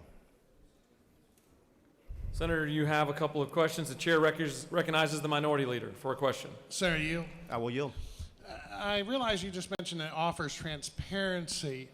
Does it offer more latitude to the managers, the pharmacy benefit managers, on what they can do as well, or does it not really grant more power to them and just open up to disclosure? What's the real? It does two things. First, it requires the PBM offer the no rebate option so that 100% of rebates are passed through to the health plan. They're required to offer that as an option when they're entering into these discussions. And then it adds the transparency that the aggregate of the rebates must be reported back to the Department of Insurance and then also to the health plan. And then on the price spread, again, the same thing. They must offer an option for zero spread pricing to the health plans or to the large employer. And then at the same time, we're going to offer the reporting back to the plan and the Department of Insurance. Senator Further Yield. I will. So right now, they can offer the plan, the 100%? The bill is written we as the government are saying that it is completely disallowed. What I'm finding out is that there are a lot of plans, health plans and large employers that feel like maybe they should have a decision when they're having these negotiations with PBMs. This allows them to have those negotiations, and these plans do have to be offered to them in these ways so they can make an informed decision on what's best for them and their employees. Chair recognizes the senator from the 48th for a question. Thank you, Mr. President. Does the chairman yield? I will. First, I'm looking at on the amendment lines 10 through 12. If you could look at that, please. I'm looking at it. And you changed the word from shall charge to having the option of charging. So the amendment makes it optional.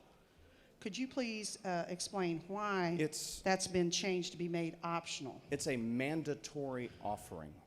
So they must offer the benefit, this option, the 100% rebate pass-through. They must offer that to a large employer or a health plan.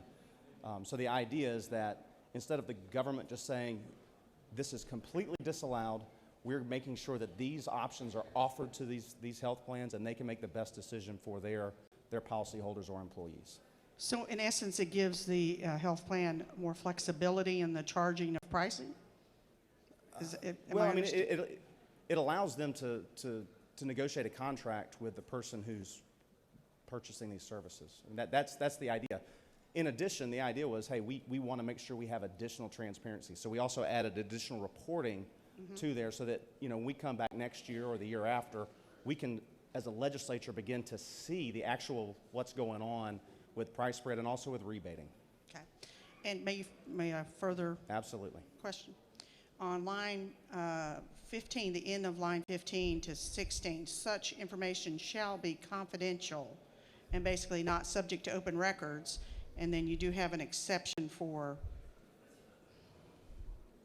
some other information. Could you explain to me why that needs to be confidential? I'm worried about transparency. No, well, absolutely. Oftentimes, some of these these issues can be subject to trade. They can be trade secrets, and so the Department of Insurance still gets this, so they can be reviewed, and we can make sure that we can see the results, what it's having on the cost of plans and the cost of drugs for our constituents. But at the same time, these can be trade secret type issues, and so we protect that. Now, however, it doesn't deal with Department of Community Health, so anything that the state is contracting are still subject, services the state is contracting for are still subject to open records. But wouldn't it be true that we would want to know the pricing, and that's the whole point here, is to know the pricing such that pricing would be brought more in line? And the state of Georgia will know that. That is correct. However, it does not allow for a competitor of theirs to come in and file an open records request to get an unfair advantage to see behind the veil of those corporate secrets. May I further clarify? Sure. You said the state of Georgia will know. I'm talking about people like me who want to know how much my drugs cost and why they're not lower. From my estimation, Joe Smo citizen, should be able to find out what's being charged and what it really costs. And it seems to me like there's not transparency on that piece. Well, absolutely, but that's the whole purpose of this bill as a whole. This is a small piece of that, and we, on the whole, this bill is going to makes great strides in making sure that we do have greater transparency, that both the legislature and the private citizen so we can find out why are the cost of drugs going up, what are the effects of rebates, what are the effects of spread pricing, so that we can make the best decision possible. We may come back 2 or 3 years later and say, hey, we're exactly right. Rebating needs to go away 100%. It has to be 100%. The price spread, it has to go away 100%.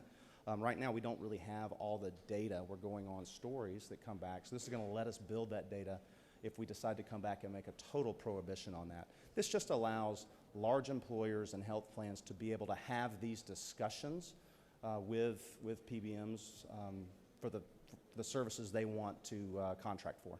Thank you, sir. Yeah, you're welcome. Do you continue to yield? I will yield. Chair recognizes the senator from the 20th for a question. Thank you, Mr. President. Will the senator yield? I'll yield. Senator, you may have already made this point. If so, I apologize for asking the question. But is it not true that PBMs have to be paid somehow? I believe that's true, yes. If they're going to be in business, they've got to be I believe that to be true. And they can be paid through an administrative fee. That's exactly right. And it was brought up in the committee process that oftentimes the administrative fees are zero because they're made up through the spread pricing.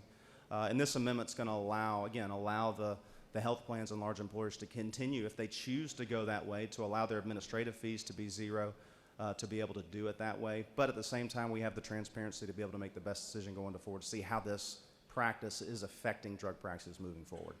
So is it not true that your amendment as proposed allows flexibility between the two parties entering into a contract and allows free market? That's true. Thank you, Senator. You have no, Chair recognizes the senator from the 20th for a question. 26th. My eyes are going. Thank you, Mr. President. The gentleman will yield. I will. Isn't it true what actually happens is that the PBMs will negotiate with an employer, if they're doing the insurance, will negotiate a price with the employer, and therefore that price goes throughout that insurance covered area of those employees. It is also true that what we are trying to do is get at some of the pricing, because PBMs basically have a silent contract with pharmacists. You don't know what they're being paid. For instance, a drug might cost $50, but when you get to the drugstore, that drug might cost you $150. You don't know what the spread is, and what we're trying to do is to try to make sure that in the rebate process, that somehow, isn't it true that somehow that money would go back to the consumers who are the ones who are getting hurt in the price and effort, and try to reduce those prices? I think you're exactly right, Senator, that SB 313 goes a long ways to making sure we can see how these things are affecting consumers and drug prices overall. You have no more questions. Thank you very much. Does any other senator wish to speak for or against Senate Bill 313 or Amendment Number 1? Chair sees none. All right, we're going to take up Amendment Number 1. All those in favor of the adoption of Amendment Number 1 from the senator from the 9th, is there objection? There is objection. All those in favor of Amendment Number 1 will vote yea. Opposed, nay. The Secretary will unlock the machine.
On the adoption of Amendment Number 1, the yeas are 49, the nays are 2, and the amendment is adopted.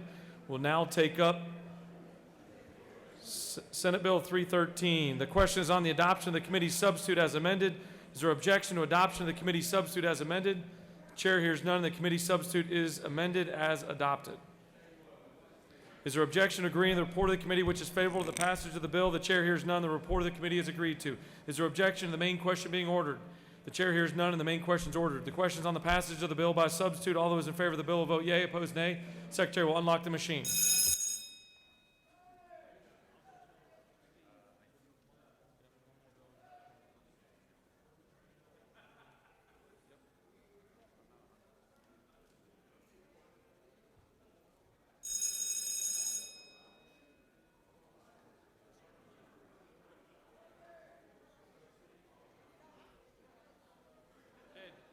Ed, you still good? As soon as we count the vote, I'll let you recognize your guests.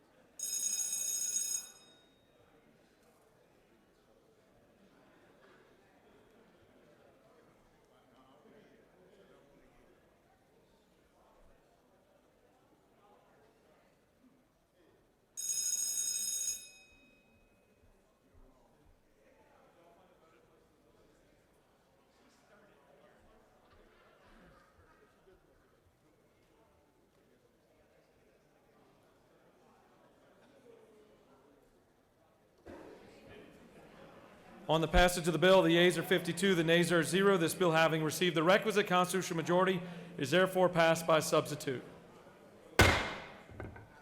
We have some special guests that joined us, and I'd like to recognize the senator from the 15th to recognize him.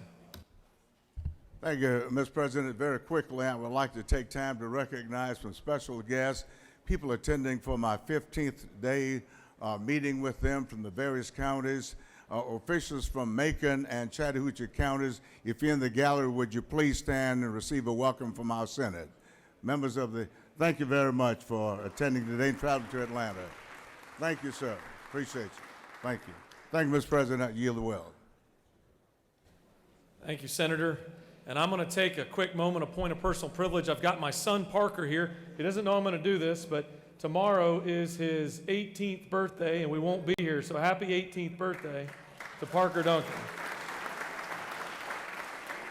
I still can't believe his mother and I are that old to have an 18-year-old, but it is what it is. Mr. Secretary, can you please read the caption of Senate Bill 248?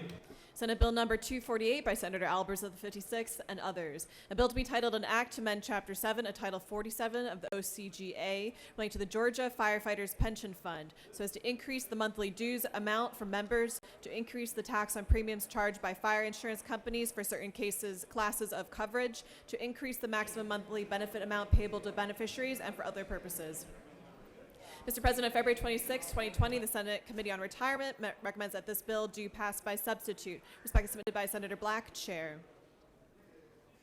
Mr. President, the Senate Committee on Retirement offers the following substitute to Senate Bill 248, a bill to be titled an act to amend Chapter 7 of Title 47 of the OCGA relating to the Georgia Firefighters Pension Fund so as to increase the monthly dues amount for members, to increase tax and premiums charged by fire insurance companies for certain classes of coverage, to increase the maximum monthly benefit amount payable to beneficiaries, and for other purposes. Mr. President, the state auditor's certification has been placed on the desk. That please order. Chair recognizes the senator from the 56th to speak to Senate Bill 248.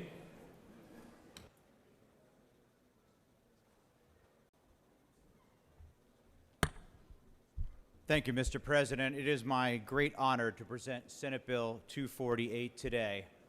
You will see up in the gallery today men and women who keep you safe in every corner of this state and each and every district. They are your firefighters. They have come here from all over the state today in order to support this bill.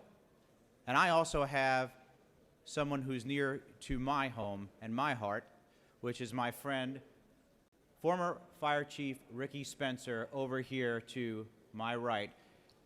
He served both in Fulton County as well as Roswell, and also received the Medal of Valor from Governor Joe Frank Harris.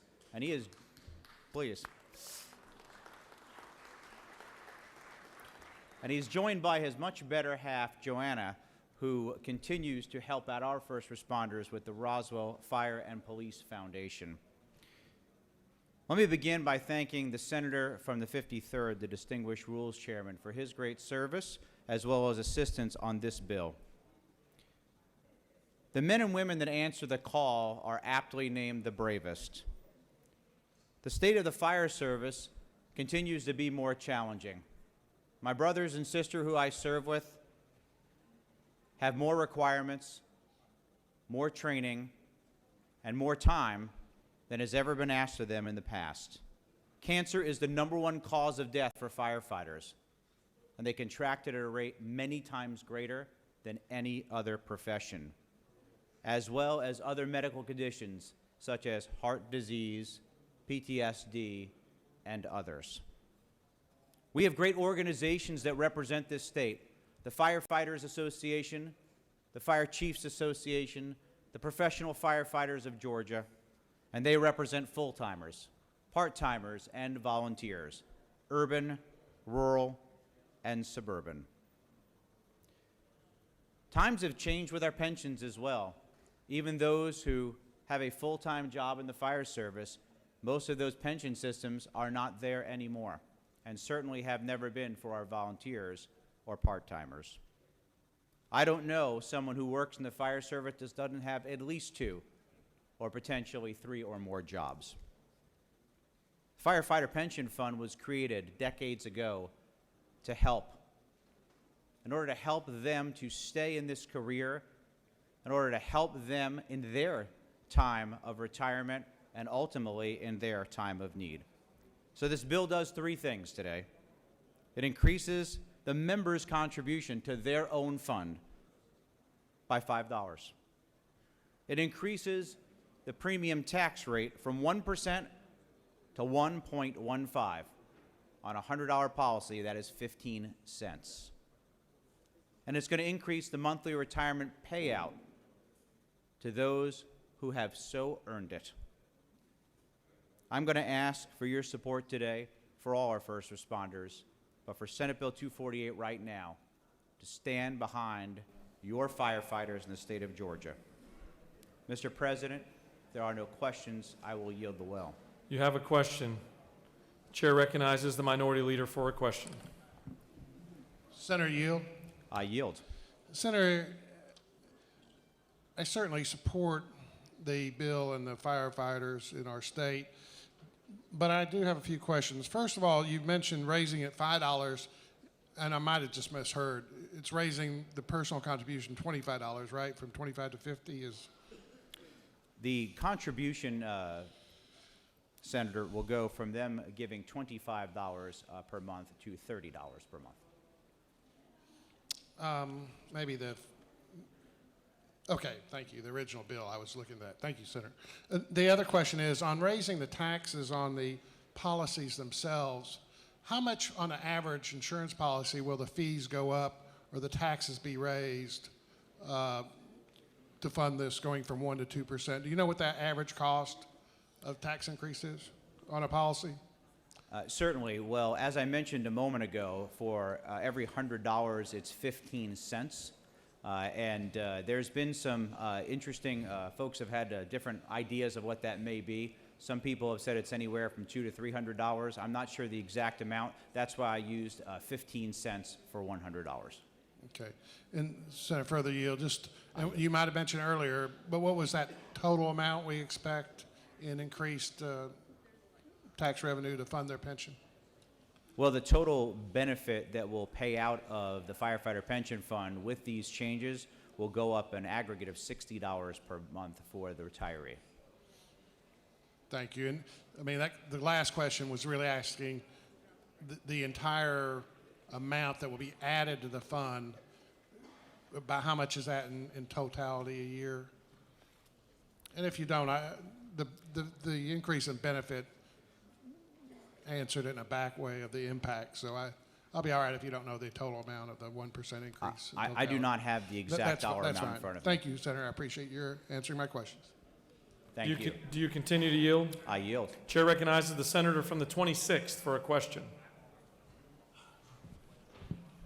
Thank you, Mr. President. Today is going to be a busy day, I see. Does the senator yield? I yield. Senator, are you talking about charging insurance premiums, homeowners policy? These are the tax premium for insurance policies, yes. So you talking about HO3, which would be a homeowner's policy. How much are you talking about putting on that premium? Well, they already pay 1% and have for many decades. This goes from 1% to 1.15. So again, an additional 15 cents for $100.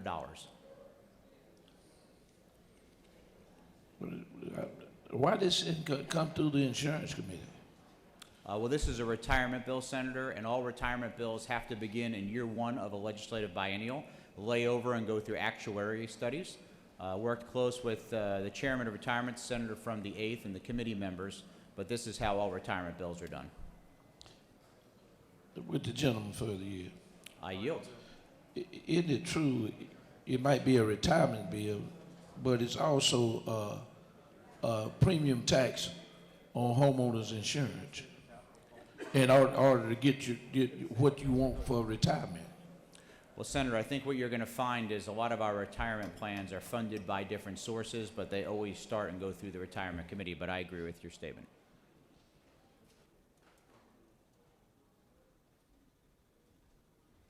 You have no more questions. Ladies and gentlemen, it is my hope and prayer that you will light up this board green behind me and send a strong message to the firefighters of the state of Georgia that we have their back. Thank you. Thank you, Senator. The chair recognizes the senator from the 53rd to speak to the bill.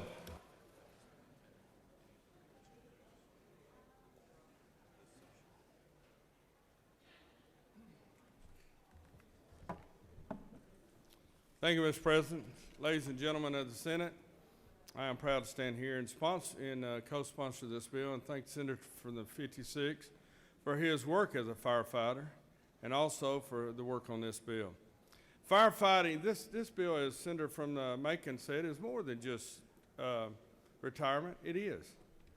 This bill is also to keep our firefighters safe, keep our firefighters returning to become firefighters.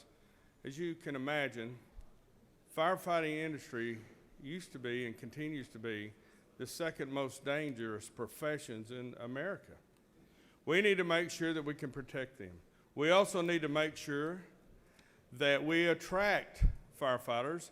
Now, I know this is for volunteers and paid firefighters, but if we're going to continue to attract volunteer firefighters to our ranks to keep our community safe, we're going to have to improve their retirement, improve many things, their safety, and improve to lower the standards just a little bit to get them back into volunteering just enough to keep them safe, and they can continue to improve in that to advance themselves in officerships or drivers or pump operators. There's so many aspects to the firefighting industry.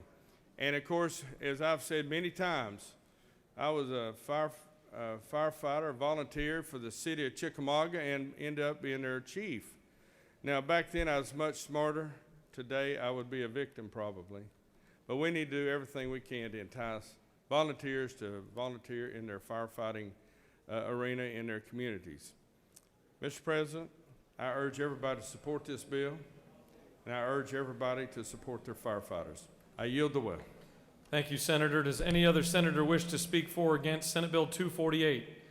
The chair sees none. The question is on the adoption of the committee substitute. Is there objection to adoption of the committee substitute? Chair hears none, and the committee substitute is adopted. Is there objection to agreeing to the report of the committee which is favorable to the passage of the bill? The chair hears none. The report of the committee is agreed to. Is there objection to the main question being ordered? Chair hears none, and the main question is ordered. Questions on the passage of the bill by substitute. All those in favor of the bill will vote yea. Opposed, nay. The secretary will unlock the machine.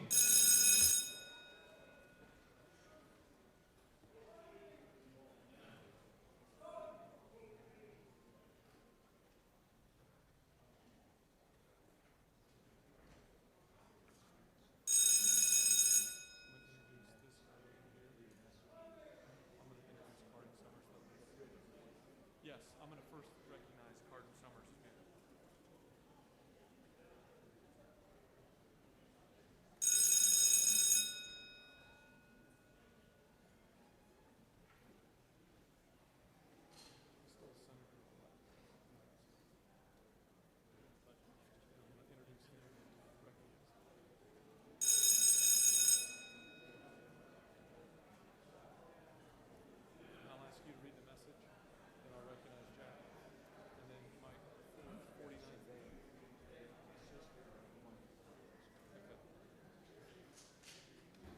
On the passage of the bill, the yeas are 51, the nays are 1. This bill, having received the requisite constitutional majority, is therefore passed by substitute.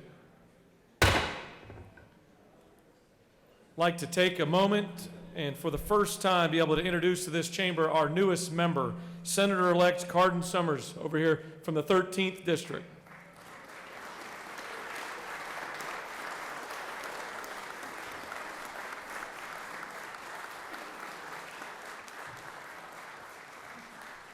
Senator-elect, you'll hear this many times, but you have large shoes to fill. Senator Kirk was an amazing individual that has a personal relationship with every single person in this chamber. Thank you, sir. Mr. Secretary, can you please read the message from the House? The following message was received from the House through Mr. Riley, the clerk thereof. Mr. President, the House insists upon its position in disagreeing to the Senate substitute and has appointed a committee of conference to confer with a like committee on the part of the Senate on the following bill of the House. House Bill 792 by Representative Ralston of the 7th and others. A bill to be titled an act to amend an act making and providing appropriations for the state fiscal year beginning July 1st, 2019 and ending June 30th, 2020, known as the General Appropriations Act. That completes the order, Mr. President. Chair recognizes the senator from the 4th. Mr. President, I move the Senate adhere to its substitute to House Bill 792 and that a conference committee be appointed. Senator from the 4th has moved that the Senate adhere to its substitute to House Bill 792 and that a conference committee be appointed. Is there objection? The chair hears none, and the chair appoints the senators from the 4th, the 49th, and the 30th.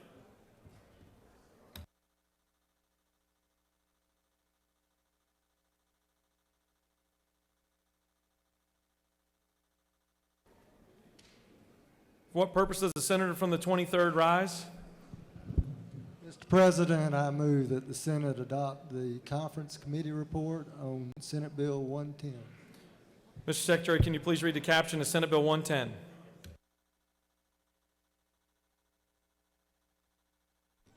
Senate Bill number 110 by Senator Stone of the 23rd and others. A bill to be titled an act to amend Title 15 of the OCGA relating to courts, so as to establish the statewide business court pursuant to the Constitution of the state, to amend Code Section 4574 of the OCGA relating to general provisions regarding salaries and fees, so as to designate a salary for the judge of the statewide business court, to amend Title 5 of the OCGA relating to appeal and error, so as to make conforming changes regarding appeals and for other purposes. That completes the order, Mr. President.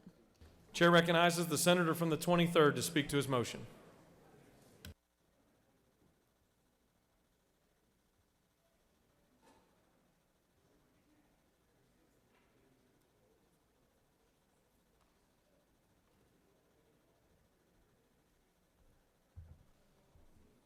Thank you, Mr. President, senators. Today we are revisiting the statewide business court. As you know, we frequently reconsider or tweak legislation from a prior session. Last year, the General Assembly passed and the governor signed into law House Bill 239. This version of the business court contained a requirement that all parties to a civil action consent to their case going to the business court, as is done in other forums of dispute resolution such as arbitration. The idea behind the business court was that it would provide a specialized tribunal better suited to adjudicate complex business litigation, a move to enhance Georgia as a business-friendly venue. It was strongly backed by the Georgia Chamber of Commerce.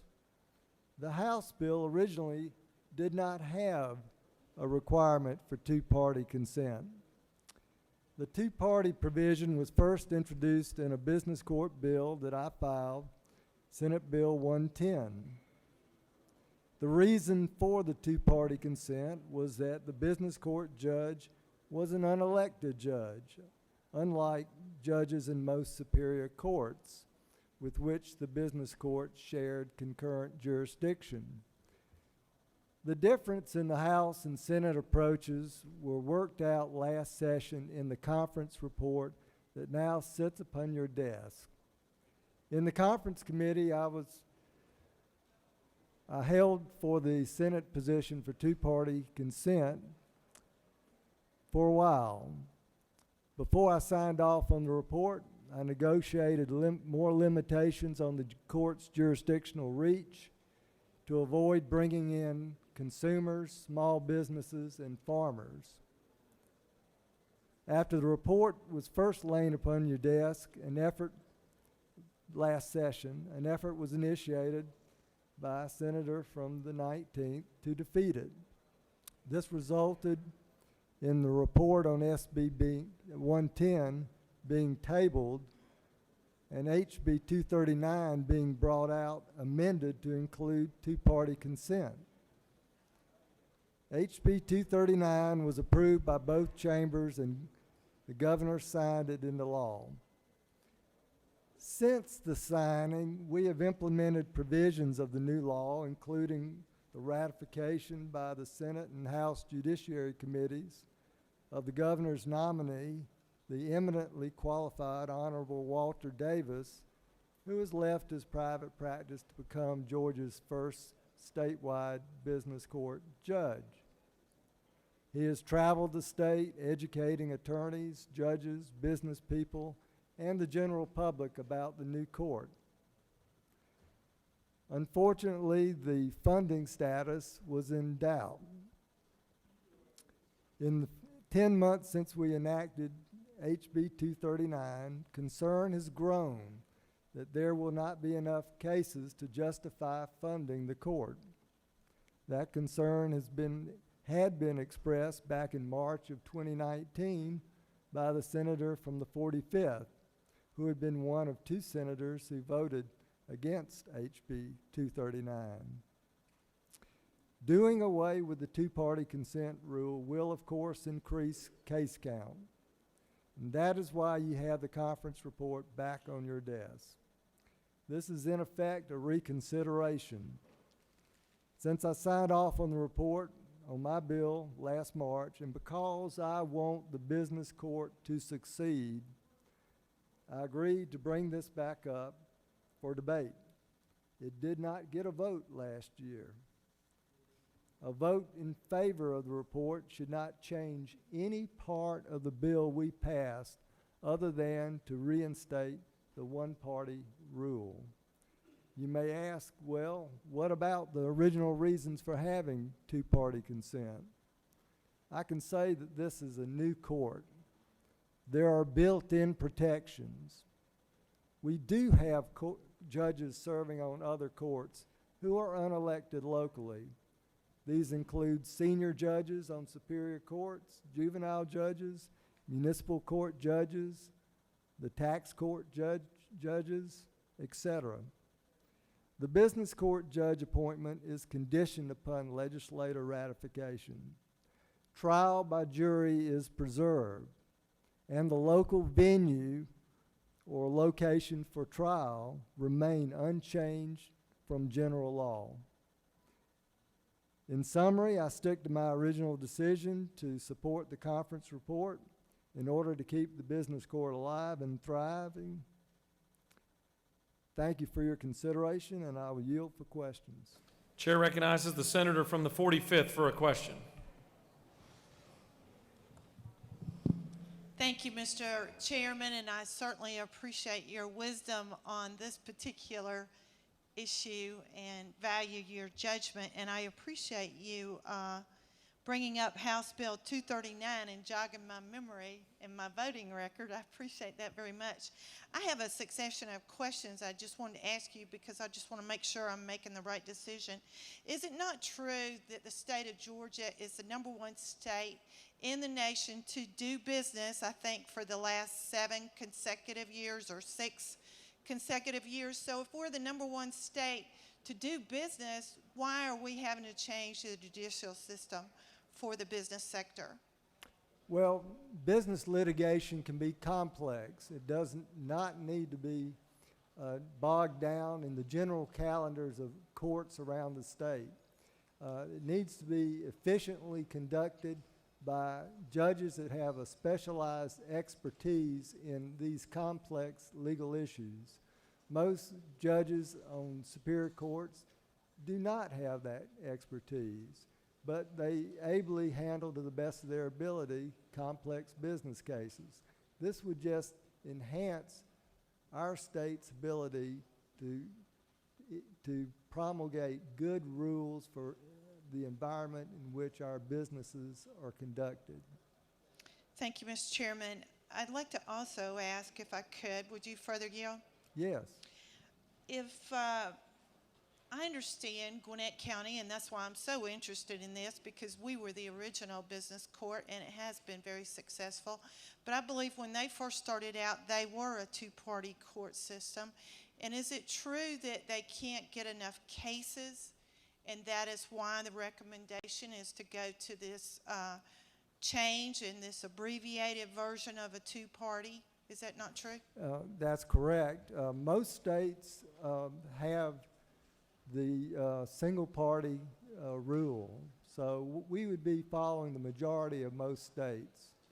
And if we're going to spend $2 to $3 million a year to fund this court, we need to have cases before the court. We need to utilize it fully to its capacity.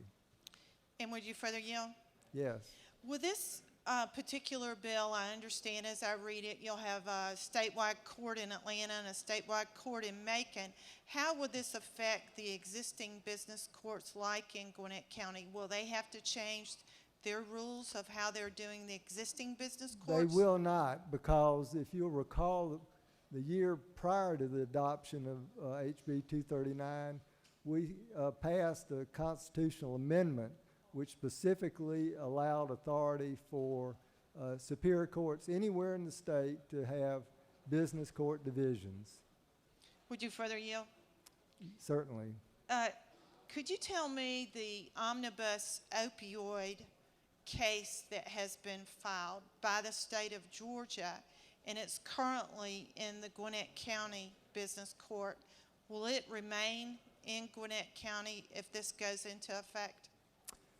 There are certain procedures for transferring a case. I don't have those at my fingertips, but they are in the conference report.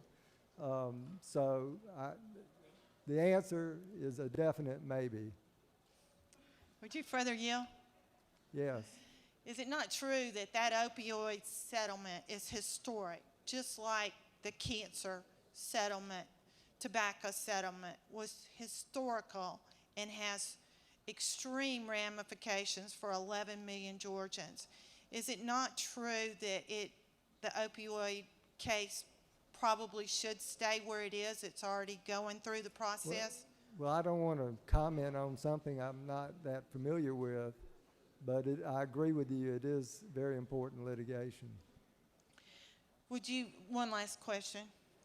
Mr. Chairman, are you saying that this is going to improve the business practices in the state of Georgia and make it more business friendly, and that this is not a significant effect to those existing counties that have business courts? Oh, absolutely.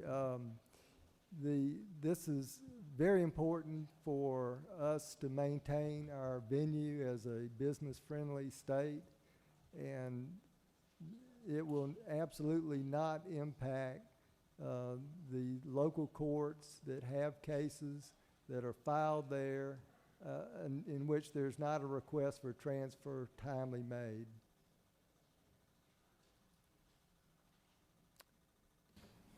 Chair recognizes the senator from the 18th for a question. Thank you, Mr. President. Does the senator yield? Yes. Senator, thank you for the thoughtful recollection of how this bill got to where we are now and the current posture of it. I appreciate that, and I know everyone in the chamber does. And in addition to the reasons you gave for why we should vote for this, would you agree that for Georgia to continue not only being number one state in which to do business, but also to continue to attract business, that having a business court system here in our state allows us to remain competitive with other states around us in the Southeast that have business courts? Yeah, absolutely. For businesses to have a good business-friendly environment, they need to know the rules, and the rules need to be statewide, and they need to be thought out by persons on the bench who are specialized in the area of business law. Does the senator yield? Yes.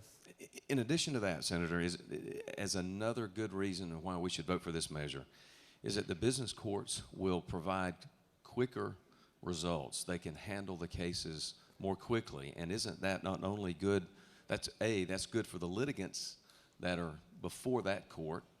Would you agree? Absolutely.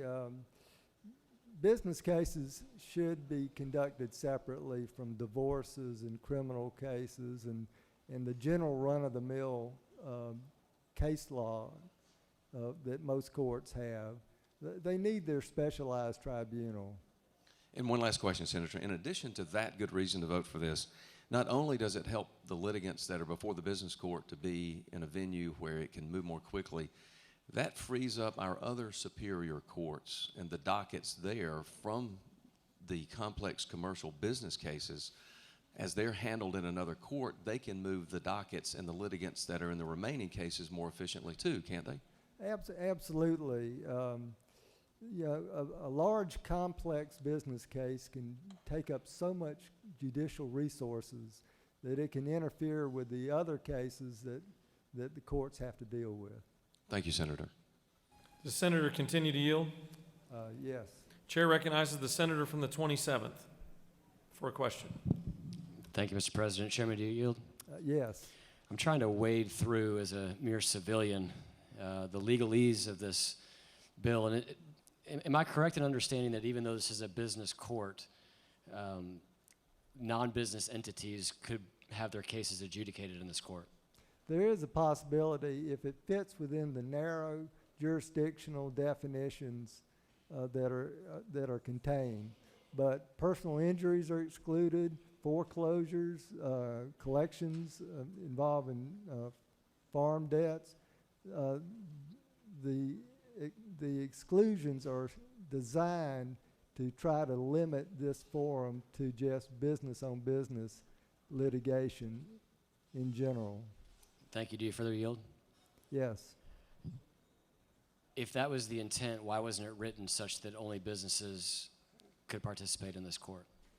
Well, we can't anticipate every situation, and in this case, the only kinds of cases that might involve individuals would be individuals engaged in business or who are bringing issues that are related to business. Do you yield for one last question? Yes. The picture that's been painted for me by some of your attorneys on the other side of this issue is that if my house were to burn down and I had a claim against State Farm for my house, and my house was, they were to pay me $1.50, but I believe my house was worth $2, that I could end up in business court. Is that an accurate description? I wouldn't think so. If you don't mind, because it would be excluded by what portion of the exclusions that you mentioned? Do you? Well, for starters, the jurisdictional dollar limits, 500,000 is for one type of claim and $1 million for other claims. If you'll give me a moment, I'll be more. Does the senator continue to yield? I'll continue to yield. Chair recognizes the senator from the 52nd for a question. Thank you, Mr. President. Will the hardworking chairman and my first suite mate down here yield? For you, I will. I've got a question here, and I usually stay out of these issues, but I'm still confused over an earlier question. If you've got a local business court and then there's this statewide business court, and one party wants to do it in the local business court, the other wants to go to the statewide, then it goes to the statewide court? Is that what your bill says? Yes, the statewide business court judge, however, has discretion to decline the case. And there's a presumption that cases should stay where they are initially filed. That's built into the statute. All right, so one side then gets to decide state, the other one doesn't have a choice. I guess that's some of my concern, but. Well, but the venue would follow the rules as they currently apply. If you sue a party, the venue is going to be in the defendant's residence in general, and the trial will be held in that venue. Those are all the current venue rules. So none of those are changing. And in fact, the only change between this and 239 is the two-party consent. All the venue, the jurisdictional limits, the types of cases, all that was covered on what we voted out last year. Does the senator continue to yield? Yes. Chair recognizes the senator from the 17th for a question. Does Senator yield? Yes. Just to make sure I'm clear, Mr. Chairman, if I'm a Henry County business being sued in Henry County and I end up in this business court, will my trial still be in front of a Henry County jury? It will. You further yield? Yes. Will this court just hear motions in my case prior to trial? No, the court would hear the trial, conduct the trial as well as hear motions. But the one good point about the motions is that you would not have to travel to Macon or Atlanta. There's a provision for teleconference motion hearings. And do you further yield? Certainly. What I was asking is, the business court would hear pretrial motions, but my trial would still be held. The in the trial county where I itself reside. would be conducted by the business court judge in Henry County. And last question, if you will, if I disagree with a pretrial ruling or a ruling during trial from this business court judge, would I still have the same right to appeal to the same court Same of appeals? rights to appeal, none of that's changed. Thank you. Senator continue to yield? Yes. Chair recognizes the senator from the 45th. Thank you, Mr. Chairman, and I sure appreciate your patience because there's a lot of us that are not in these court systems every day. We're out there in the hospitals and in the medical field, but I appreciate it. So my question is, can part of a case be held in another court and then it's transferred in the settlement?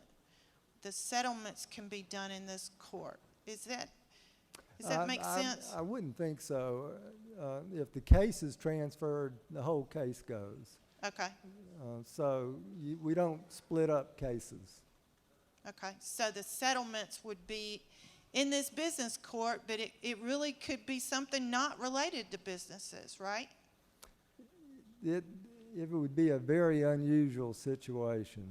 But it could be. Is that not true? There's a possibility. Thank you. You have no more questions. Thank you. I urge support for adopting the conference report on Senate Bill 110. Chair recognizes the senator from the 6th to speak to the motion.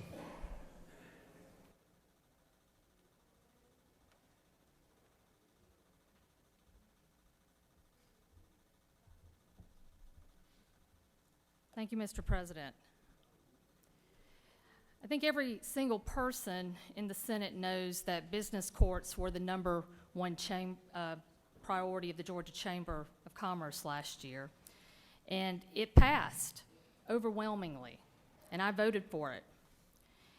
And as the only person in either the House or the Senate who has actually represented and defended businesses against lawsuits in an actual business court, I know that for business versus business disputes, they can be valuable and they can help to cut down on litigation costs and provide quicker resolutions. All of the things that the chairman pointed out with respect to why business courts are good. So if the law passed last year with the overwhelming support, was signed by the governor and is currently being implemented, what are we doing here today? And really it comes down to one provision. As the chairman said, it's the exact same bill that we passed that's been implemented except for one change, one provision, where it goes from two-party consent to one party. The law we passed last year stated that both parties to the lawsuit had to agree to be in business court in Atlanta, and that makes sense to me as someone who's represented businesses before. And that was absolutely necessary from my perspective and others, because one of the most powerful constitutional rights, Georgia constitutional rights, that Georgians have is the ability to have their disputes decided in their hometowns by their local judges. A judge who knows the morals of the community, the standards, and the reputation of the parties in front of him or her. For lawyers, it's known as the home field advantage. Or for high-dollar Atlanta lawyers, they call it getting home cooked. That's why when Atlanta law firms have cases outside of Metro Atlanta, they hire local lawyers. Because really, it's about the relationship with the judge at the end of the day that can impact a case. That is how powerful and important this home field advantage is for businesses in small towns across this state and in rural Georgia. For example, if a business owner in Acilla wants to come to Atlanta to have his case heard by an Atlanta judge, then he absolutely can. But he has the choice, and I want him to have the choice to make the best decision for him and for his business. That's pro-business, pro-all business around this state, big and small, and not just big businesses in Atlanta who can already take advantage of really great existing business courts in Fulton County, Gwinnett County, and DeKalb. The current version in front of us, and really the only difference from what was passed last year, as we've said, was to take away a party's choice as whether they want to be in Atlanta in front of an Atlanta judge.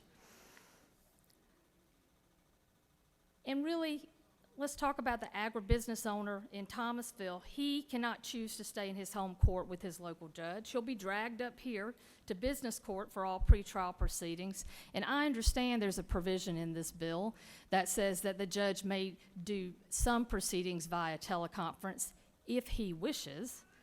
But really, it's all about what the judge wants at the end of the day. And I can tell you, judges go back and forth on exactly what they want to do sometimes. And anyone who's ever been involved in business cases knows that the cases are won and lost based on pretrial rulings. They rarely, if ever, go to trial. The federal judge I clerked for said that if you're in a business dispute and you're in front of a jury, something has gone wrong because you should have settled the matter before then. You want to talk about exponentially increasing costs, increasing burden on small businesses, and not having the ability to make the business decision to opt in or out. That's what this one small change does. So why are we revisiting this bill then? And I want to talk about funding too. There are these concerns that the funding's not going to be there. The business court hasn't taken a single case yet and can't until August 1st. And in fact, when we passed the amended budget yesterday, we gave a chunk of change to the business court so that they could continue to set up. My concerns are about something else. My concerns are about denying ordinary Georgians, individuals who seek help from the court system, the ability to stay in their communities with their local judge, a judge who is one of them. And I know some of y'all are thinking, well, this is about business. That's what we've been told, right? Business to business disputes. The issue is that there is some language in this bill that opens it up to much more.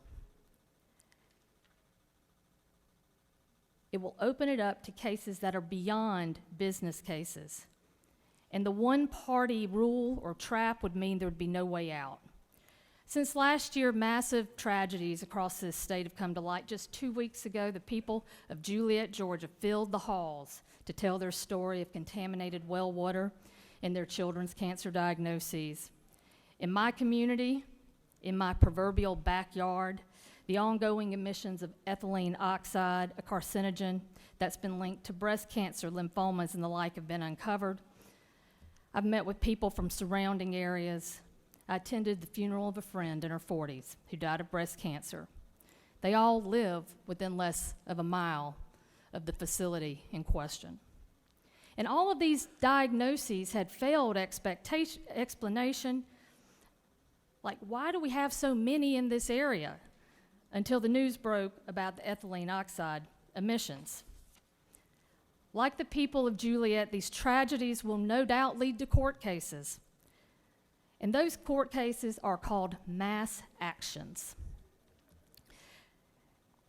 Because that's the only way, apparently, to make people follow the law.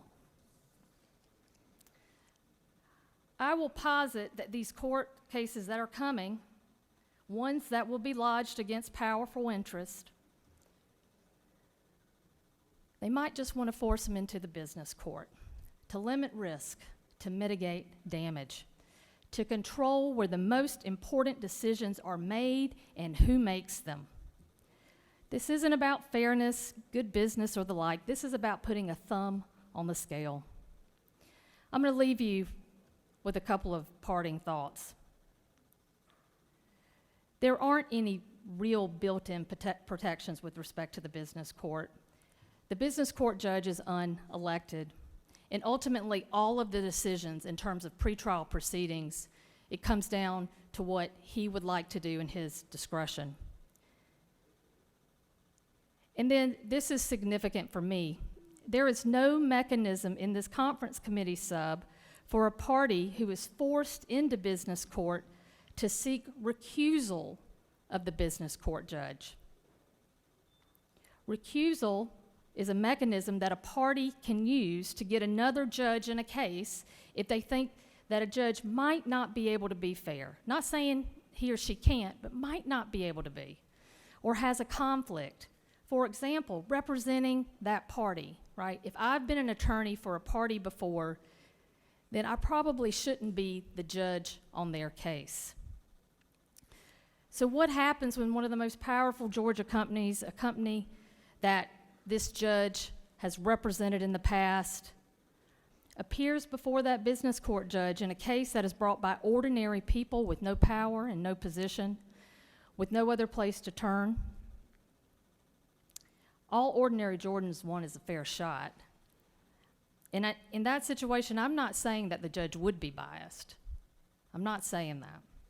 But I'm sure that every decision made in favor of that company, the judge's former client, would be suspect. The eponymously named business court will take on another meaning that makes clear who and what the court will protect. And it won't be the people of this state. Look, current law provides for a business court that businesses can take advantage of. Current law is something that we could all agree on last year. It is something that works for big businesses and small businesses alike, North Georgia, South Georgia, Middle Georgia, Metro Atlanta. There's no reason to change it. Give folks a choice. Give businesses all over this state a choice. Give the business court the opportunity to get up and running, to see exactly what the caseload is like, to see if there are going to be issues with funding. If there are, then we can revisit it, absolutely. But we don't need to jump the gun. And finally, in terms of some of the information on our desk about how there's a two-party consent in the business courts in Metro Atlanta, that's halfway true, because a party has the ability to object to being pulled into a business court, and they won't be pulled into the business court if the material issue doesn't have something to do with Georgia's corporate code, or if the dispute isn't over $1 million. We don't have that here.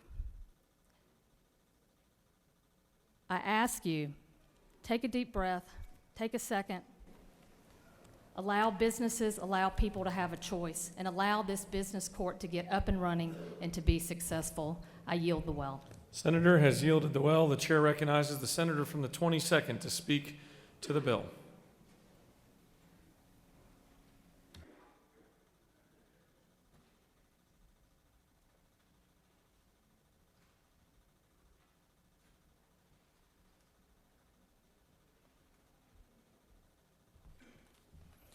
Thank you, Mr. President. I rise in opposition to this bill, and we've had many discussions about it. And the senator from 23rd has put in tireless efforts on this, and others have too. And that is actually the point, that the original came from hard-fought compromise that was done between parties. It was done across party lines. It was done across the chambers, and a compromise was done. And it was a compromise that everyone's not satisfied with. For instance, this senator and many others were very concerned about the judges not being elected. But the fact that we had two-party consent allowed it to still go forward. But now we still have the unelected judges part, and two-party consent is now gone. Concerned about businesses getting cases actually speaks to why we should not vote yes on this. We say that we're #1 state in business, and we use that so much now, it's coming back on us in the sense that we keep growing government. We keep growing it each time. If businesses are not using it, then they're actually using their best judgment about what is in their best interest. So understand that we should defer to their best judgment as far as these quote-unquote complex litigation is concerned. They're showing their best judgment about where they bring these cases, where they decide to litigate these cases, where they decide to have their interests actually determined. Let's also understand necessarily when we talk about complex litigation, elected judges, and that's the key. Many of them are handling that right now. Can there be a better streamlined process as far as having cases where you have divorces and things of that nature? That is possibly accurate, but why don't we empower the counties to do that? That would be the better route. Empower the counties to actually continue to empower them to develop their business courts. Many persons point to the Atlanta Business Court. That is that regional's business court. Augusta now is trying to develop a business court.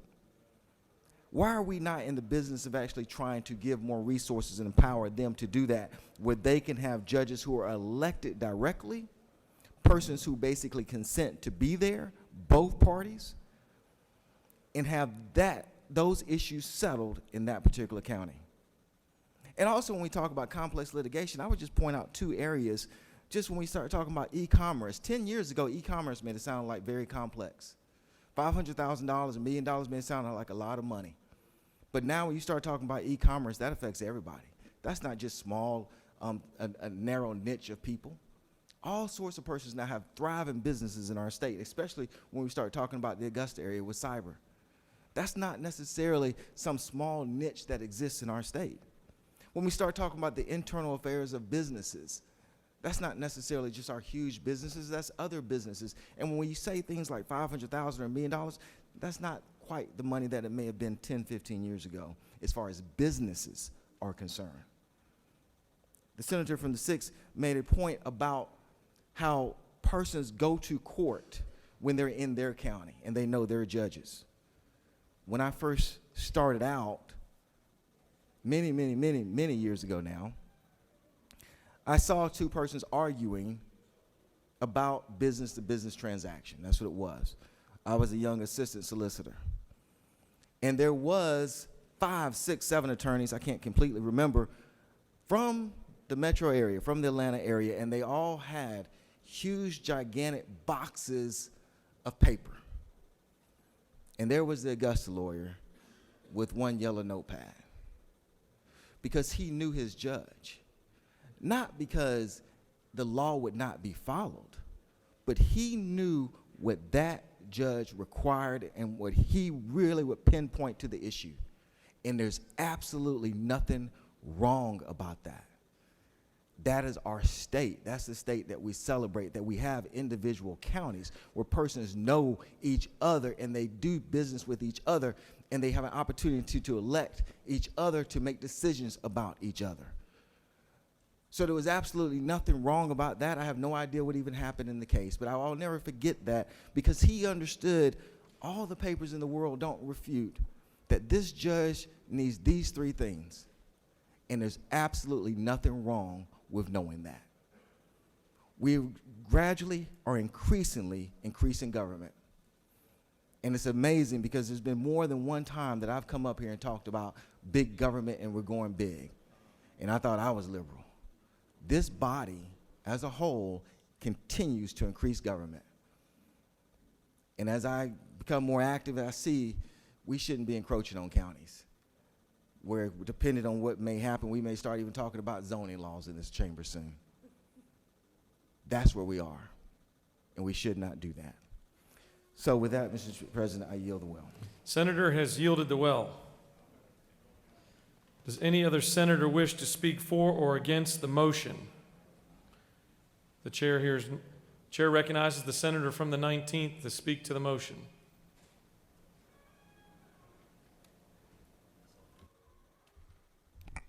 Thank you, Mr. President. Members of the Senate, rise to speak about the committee, the Conference Committee report on Senate Bill 110. And I just want to run the Senate through the history of this bill. If you'll remember, we were asked, well, first of all, let's start back about how business courts began to begin with. They first started in Fulton and Gwinnett counties. In order to get there, you had to first file a case in Superior Court. And once you did that, either the judge or the parties, either party, could ask the case be removed. After it was removed, the other party had time to object. If they made an objection, then there would be a committee appointed who would rule whether or not this case was big enough to go to business court to begin with. After that panel made a decision, a case could go to business court.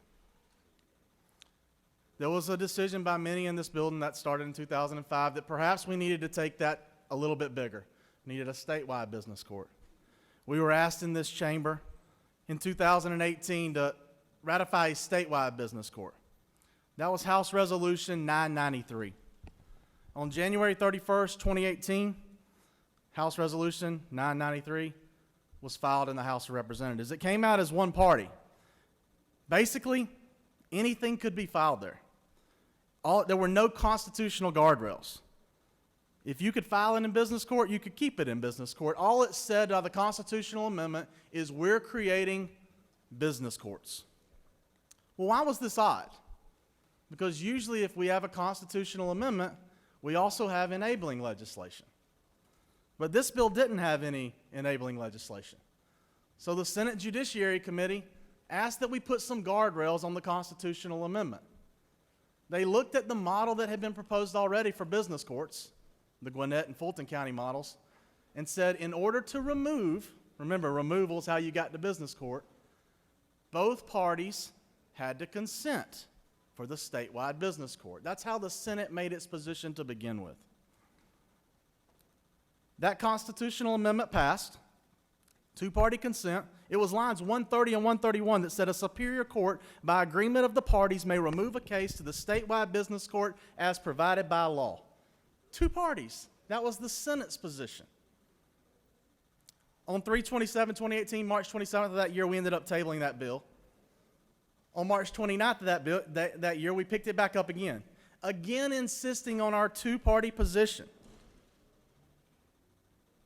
That constitutional amendment passed this body 46-7. Later that day, the House agreed with our two-party position, and they passed the amendment as well. The only senators to vote against it that day were the senators from the 43rd, the senators from the 55th, the senator from the 22nd, the senator from the 36th, the 34th, the 38th, and the 39th. All who are still here now. If I did not call your number, you voted for two-party consent on a constitutional amendment in 2018. So you ask, if we voted for a constitutional amendment way back then, why the heck are we here now? That's a great question. And here's why. Because the folks who wanted one-party consent across the hall from us found a little loophole. They said, yes, we know business courts usually require two-party consent, but that's only for removal. And that's usually how you get to business courts, is removal. But there's more. If you were to file there for the first time, nobody's addressed that in the constitutional amendment. Therefore, we can file general legislation, enabling legislation that they should have filed the first time with the constitutional amendment, that says you can file originally in a business court. That's how we got here. That's how we got here in 2019. Well, there was a problem with that. That was originally filed as House Bill 239. The Senate was not a fan. The Judiciary Committee insisted again upon its two-party position and sent the bill back over to the House. The House didn't think that was a good idea. So they grabbed our Senate Bill 110 that was originally filed by the Senate Judiciary Committee that had the signatures of the senator from the 23rd, the senator from the 51st, the senator from the 30th, the senator from the 18th, and the senator from the 49th that insisted upon two-party consent.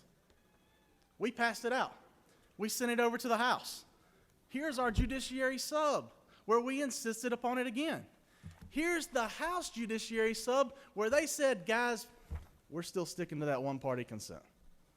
The House said it again. They sent it back to us. We insisted again on our position, and then you end up where we are today. This bill came over to us from the House after we insisted 6 times on our two-party position as Senate Bill, the conference report on Senate Bill 110. As it was sitting before the Senate for consideration late last year, you know it didn't have the votes in this chamber to pass. For a 7th time, the Senate insisted upon its position of two-party consent.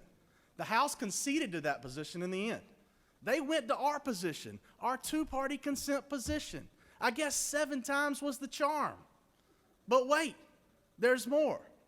So here we stand again today with a conference committee report that we did not take up because it didn't have the votes last year, and are asked to take it up again now. For the 8th time, I'm asking the Senate to insist upon its position of two-party consent and vote down the one-party business court. But let me tell you more. There were some things that were brought up here today as to why one party wouldn't work. You know, one party won't work because not enough people will file a case here. How many cases have been filed already in the business court? Today, right now, as we stand with one-party consent. Guess what the answer is? 0. If we had passed Senate Bill 110 last year, agreed to the conference committee report, how many cases would be filed in business court right now? You know what the answer is? 0. Do you know why? Because the legislation says if you're good, the first time that this business court can take up a case, can have a case filed, is August 1st of 2020. It can't even take cases yet. Anyone who's telling you that it won't have enough, well, they might want to wait till August 1st of 2020 to find out. There's other issues here as well. You see, if you're a fiscal conservative, you should be against this court. It does absolutely nothing to reduce the cost currently of superior courts, although they have overlapping jurisdiction. This year in the budget, it's $1.2 million. That, just to let you know, is roughly 40 DFACS workers and roughly 60 correctional guards. But the costs aren't going to stay there. If we have this one-party consent, as they say, the court's going to grow. It won't be long till we'll be looking at a $13 million expense. And we will have done nothing to reduce the cost of superior courts in the process. Another thing that was brought up by the senator, I believe from the 27th, was if this is a business court, why can you get drug into it if you're not a business entity? Well, no one's addressed that yet. But the jurisdiction of this court is not limited to business entities. If you're an individual, you can be brought there. If they would limit the jurisdiction to business entities, as the Senate Judiciary Committee asked, then we probably would not be in this position now. But they didn't. And here we are for an 8th time. If you're a fiscal conservative, you'll be against it. If you support the Senate's position, you'll be against it. But there's also another reason, and this time I speak to my friends in the majority. You see, it wasn't very long ago that we were not in the majority. We haven't always been in power, and the pendulum swings. Right now, these judges are appointed by the executive of the state, who right now is a member of the majority party, and I hope continues to be. But if that pendulum ever were to swing, well, the judges, however many we have at that time, are appointed for a 5-year term by whoever is governor then. So while right now my friends in the majority may think that this benefits us and benefits business, the cost won't. The costs are going to come out of our pocket. And as the costs expand, one day, if we are not in the majority, I can promise you there will be legislation dropped in this body, if we're not in the majority of the governor's office. Legislation will be dropped in this body to ask us to strip back and limit the jurisdiction that this court can hear. Right now, it sounds like a great great forum in which to shop. But if the pendulum swings, we'll all be shopping elsewhere. If you're a fiscal conservative, if you support the Senate's position, and if you realize that whoever is in charge will not always be in charge, I strongly ask you oppose the conference committee report on Senate Bill 110. Thank you, Mr. President. If there are no questions, I'll yield the will. You do have questions. Do you yield? Yes, sir. Chair recognizes the senator from the 27th for a question. Thank you, Mr. President. Senator, do you yield? Yes, sir. You just listed a lot of reasons to be against this. I think most of us probably would like to think that we are fiscally conservative. Can you outline for me changes to this bill? Maybe even there's a change or two changes or three changes. First of all, I assume you're a no. You're very astute, Senator. Thank you. If you could enumerate any changes for me that would take you from a no to a yes, I would appreciate hearing that. Well, here's the issue we have. On a conference committee report, we will not have the ability to amend it.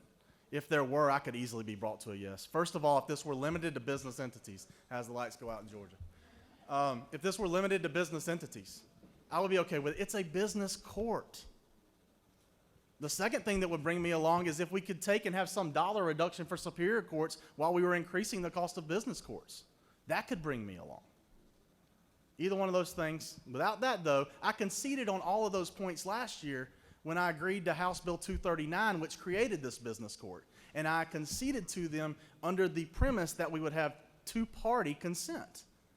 So now that I've negotiated to the 50, somebody's trying to get me now on the 50 and negotiate me to the 20. That's just not how this works. Well, it is if y'all vote that way, but it's not how I work when I'm trying to negotiate. Thank you, Senator. Do you further yield? Yes, sir. I painted a hypothetical question earlier for the chairman. I'd like to ask you a similar question, but maybe not put a hypothetical dollar amount on it. Okay. I asked about a mythical house that I might own that would burn down, and I've got a claim with State Farm, and it's been told to me that State Farm could take me to business court because we have a contractual agreement, and that I could go before business court as opposed to a court of my peers. Right. Well, it would be a business court could be a court of your peers at a jury level, but not at a it would not be a superior court at the pretrial level. In your reading of the bill, and this will be my last question, can you outline for me what could happen if I were to have a house that would be over a threshold, if I were a senator from a different district perhaps and had a house that met this measure? Sure. What could happen? Well, first of all, in my district, there are very few homes that are over $1 million, so we're talking about other areas mainly. Although there's a lot of land and there's insurance claims. Farms are worth a lot more than $1 million. So I want to take you to line 129 and 130 of the conference committee report. What you'll see in there is when damages are requested in amount of controversy of over $1 million, involving commercial realty, or $500,000 involving commercial real property. If you have either one that fits into those categories, so you've got a business that you say in Forsyth County, what will happen there is you may have to file your claim against State Farm, as you brought up already. If State Farm believes that for whatever reason the flooding did not actually mess up your office building, they may say that they deny the claim. And State Farm is actually a very good insurer to work with. We should just use a general insurer instead of them. In that instance, you would have to ask, or they would file and ask for a declaratory action. Guess where that declaratory action could now be heard? In the business court. That's where it would be, and that's how you get there. Senator, do you further yield? Yes, sir. I want to clarify because you mentioned office. Yeah. If it was for my home, right, I could end up in business court over a claim regarding my personal home. Is that your interpretation? That would, to get there, that I used line 128 through 130, I used business. I'm sorry, and I promise to get with you afterwards to see if I can find that line and get it in there, but that was only on commercial. Senator, one last question. I apologize if you further yield. I do see the senator from the 51st was saying to look at 149. He Yes. thinks that excludes it. It does not exclude it because that is not a claim for retail goods or services. So that would not exclude it. You have another question? I'm sorry, Senator. Do you continue to yield? Yes, sir. Chair recognizes the senator from the 45th for a question. Mr. Leader, would you please yield? Yes, sir. Yes, ma'am. Could you tell me, you stated that in 2018, and you read off the list of senators who voted for the two-party. Could you tell me why those senators should change their votes, or what's the consideration here? That's a good question. If they voted against it the first time, I can't make an argument for them to vote against it now. But if your number didn't come out, then you have to explain why you're voting differently now. Thank you. Could you also tell me, and I was going to ask the senator before, but she yielded, and she brought up a very good point about environmental law and environmental cases being brought before the business court. Could you tell me some other types of cases that could be brought forward that weren't in particular business related? Well, yes, ma'am. I think the first one we just brought up was, and I think this is the one that would grab the most people, would be the declaratory actions. If you're dealing with your insurance company and there's a question about whether or not their coverage would cover this claim, that would be a business court dispute. Would you further yield? Yes, ma'am. Is that not what I asked before when I was talking about settlements? I'm not sure what you asked before. I'm sorry. Well, that's what I was alluding to before about settlement of cases and the dispute. And just like the house that's on fire and the declaratory judgment in that's what I was asking about. So it does have, on the everyday Georgian, it does have very big ramifications. Is that not true? If they have an insurance policy, it does. That's I what think it could. Yes. And then the last question was about the recusal of judges. These judges in the business court are specifically trained and have a long history of adjudicating these cases. And if one is out and another one is substituted, are we guaranteed that judge that steps in would have the same type of experience and could make the same rulings? Well, Senator, I know this argues against me when I say this, but I would answer yes to your question, and I want to concede the points and be as fair as I can when I can concede to the other side. And I think they would, and here's why. First of all, we already have a judge picked for this position. He has a tremendous business experience. I've spoken with him. I think he will be fair and just in every decision. This is not an attack on the business court judge by any shape, form, or fashion. In fact, I think he actually has a ton of kindness that he's shown towards this state as he's worked through this process to try to bring this court off the ground. But the bill does say, first of all, we're limited to one judge right now, so if you recuse yourself, good luck. I don't know who we pick. Right. Which lets us know there have to be additional judges in the future. And if we were to pick the additional judge, a new judge, if that was created and appointed, then that judge would be bound to the same responsibilities as the judge that's already been appointed, which is that they have to be a member of the bar for a certain period of time. I'm trying to flip to that section right now. So here it is. I think it's on 246. Serve a term of 5 years, so long as he meets qualifications of appointment. Let's see here. Actually, I'm sorry. It's on 223. Starts on 223. Been a resident of the state and a citizen of the United States for the past 7 years. Been admitted to practice law in the state for at least 7 years. Have 15 years of legal experience as an attorney or judge in complex business litigation, which experience shall be presumed, by the way, as long as they're appointed and confirmed by the Senate and the House Judiciary Committees. One last question. Yes, ma'am. Isn't it very important to note that these are appointed judges and not elected judges? I think that's very important for the reason that I stated earlier. while a party may be in charge now, the party that's in charge now knows that they were not always in charge. You have no more questions. Thank you, Mr. President. Members of the Senate, thank you so much for the time you gave me to present my case this day, and I ask that you please vote against the Conference Committee report to Senate Bill 110. Does any other senator wish to speak for or against the motion? Chair sees none and recognizes the senator from the 23rd to close debate.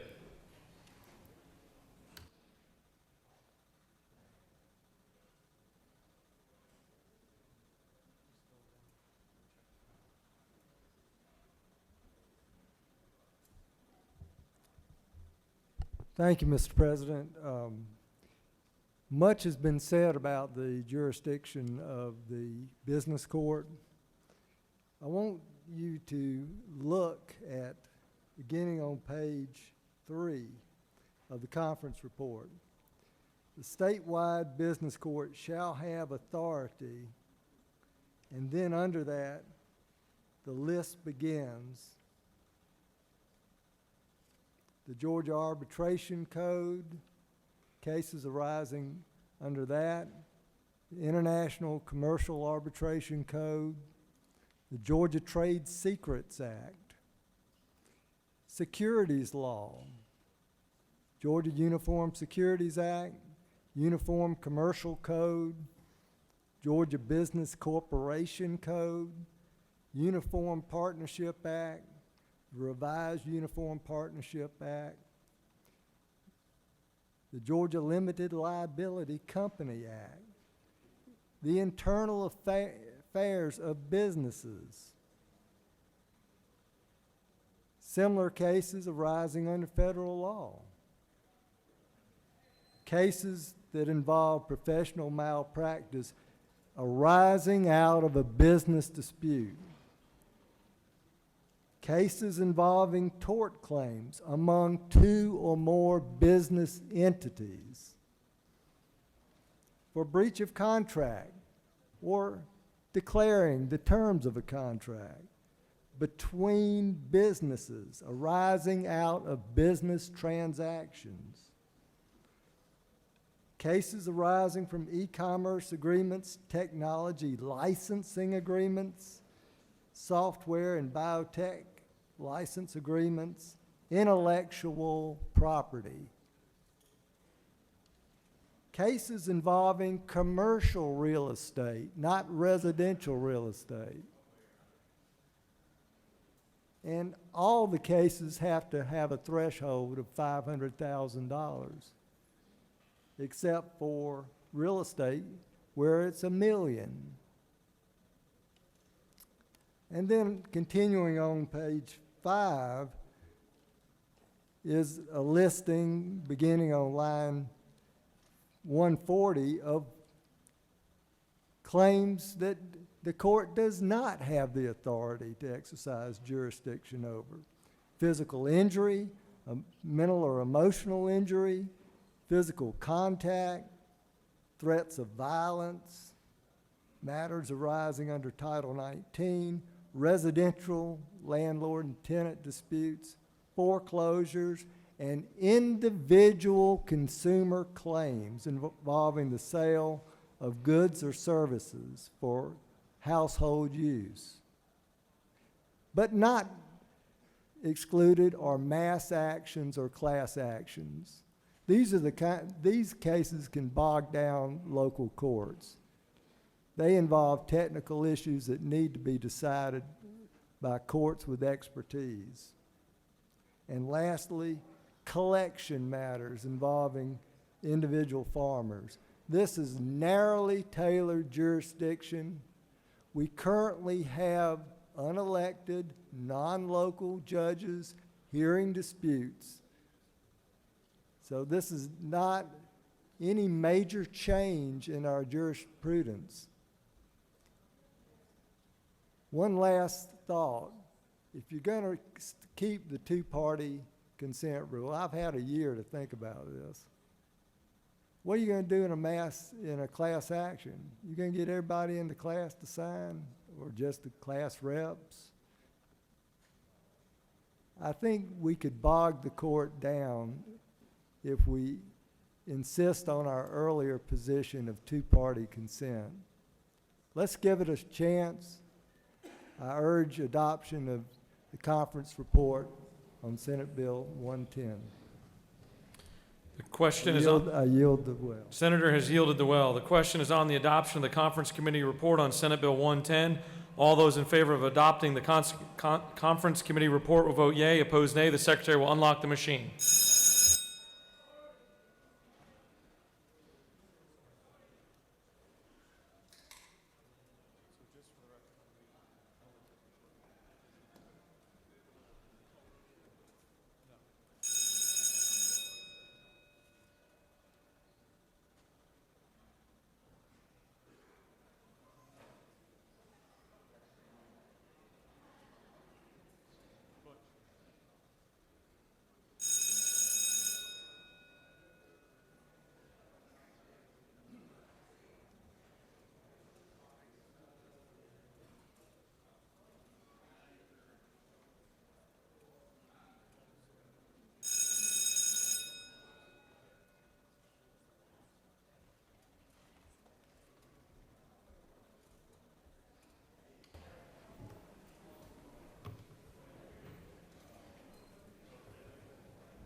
On the motion, the yeas are 24, the nays are 27. This motion is lost, and the Senate has failed to adopt the conference committee report on Senate Bill 110. For what purpose does the senator from the 51st rise? Mr. President, I make a motion to reconsider. Senator from the 51st has made a motion to reconsider. Is there objection? There is objection. Senator from the 51st is recognized to speak to his motion. He waives. Does anyone wish to speak? The opposition against waives. Those in favor of reconsidering the passage of Senate Bill 110 will vote yea. Opposed, nay. The secretary will unlock the machine. We are voting on reconsideration.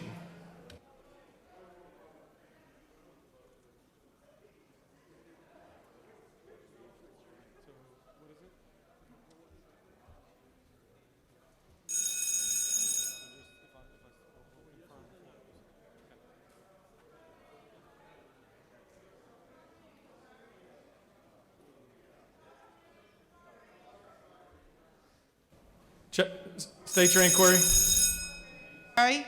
State your inquiry. Is it not true that if we vote to reconsider, this bill could be tabled? I believe that that is in order. Chair recognizes the senator from the 17th. State your inquiry. Isn't it true that if the bill is tabled, it gives us a chance to try to work this out and get this done? I believe that's up to each and every senator to make their own mind. Chair recognizes the senator from the 42nd. She waives. On the motion, the yeas are 25, the nays are 23. The motion has prevailed, and the Senate will reconsider Senate Bill 110.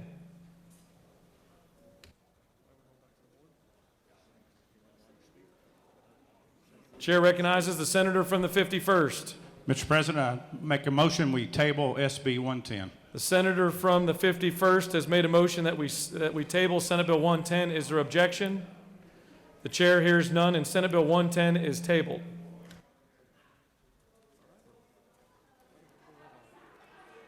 Mr. Secretary, can you please read the caption of Senate Bill 249?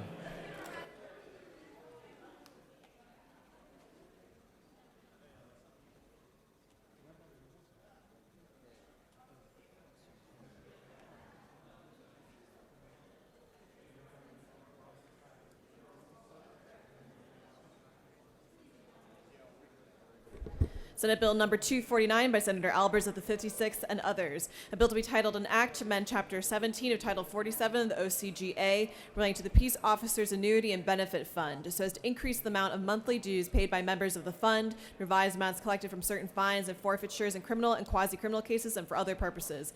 Mr. President, on February 26, 2020, the Senate Committee on Retirement recommends that this bill do pass by substitute. Respectfully submitted by Senator Black, Chair.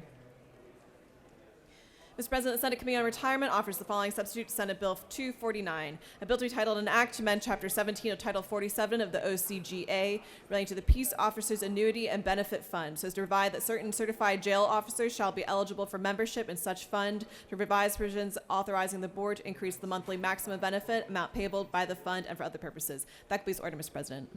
Chair recognizes the senator from the 56th to speak to Senate Bill 249.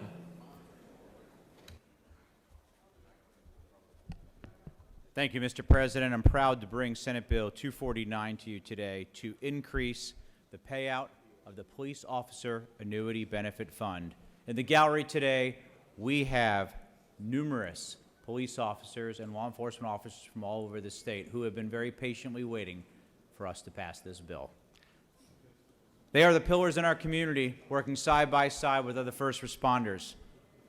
They are the men and women that answer the call, and they are aptly named the finest. This bill came about by great help from the senator from the 29th, the senator from the 7th, and former Senator Greg Kirk, who, along with the senator from the 7th, have been champions for law enforcement throughout the state, beginning with backing the badge and other legislation that tells our finest that we have your back. Suicide is the leading cause of death for law enforcement officers, followed by heart disease and PTSD and other severe medical conditions.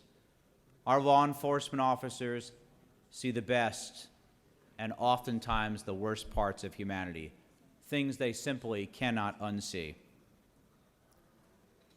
With the stress that they endure and the job that they perform, they need a pension fund that will allow them to continue as they age. It is our job here to help them.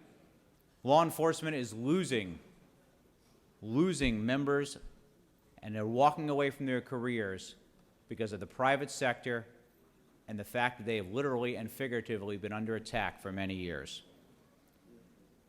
This will be another big step by this Senate today, telling them we have your back. We will support you. And this will be hopefully a down payment on more work that we're going to do for you in the future.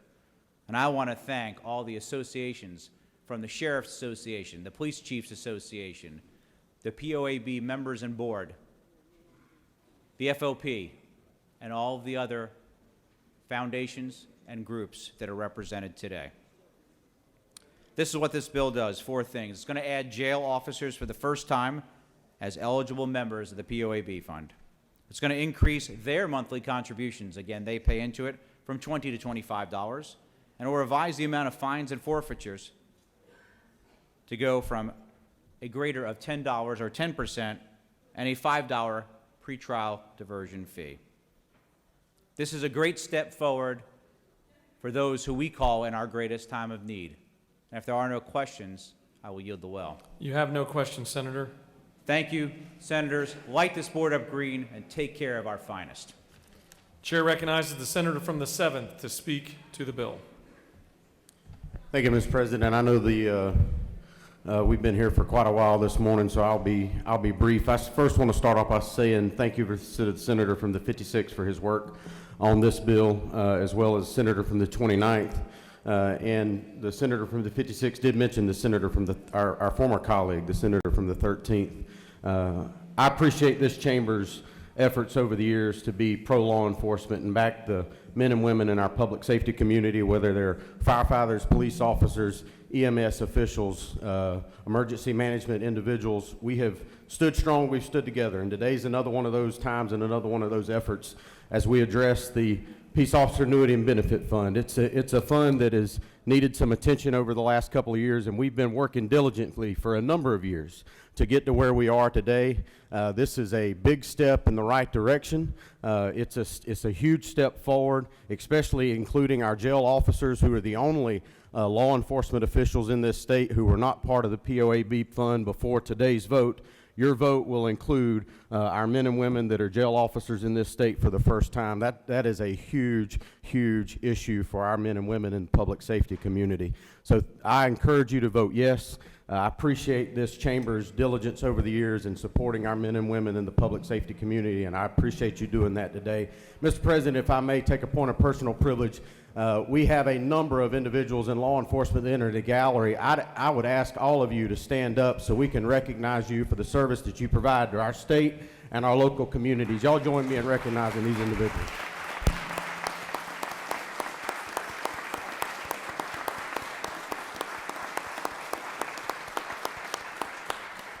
Thank you, Mr. President. With that, I yield the will. Chair recognizes the senator from the 29th to speak to the bill.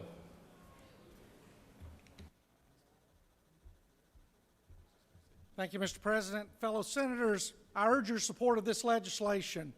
During my 31 years as a law enforcement officer, I spent many nights chasing drug dealers. I spent many nights chasing those involved in sex trafficking and those involved in gang activity.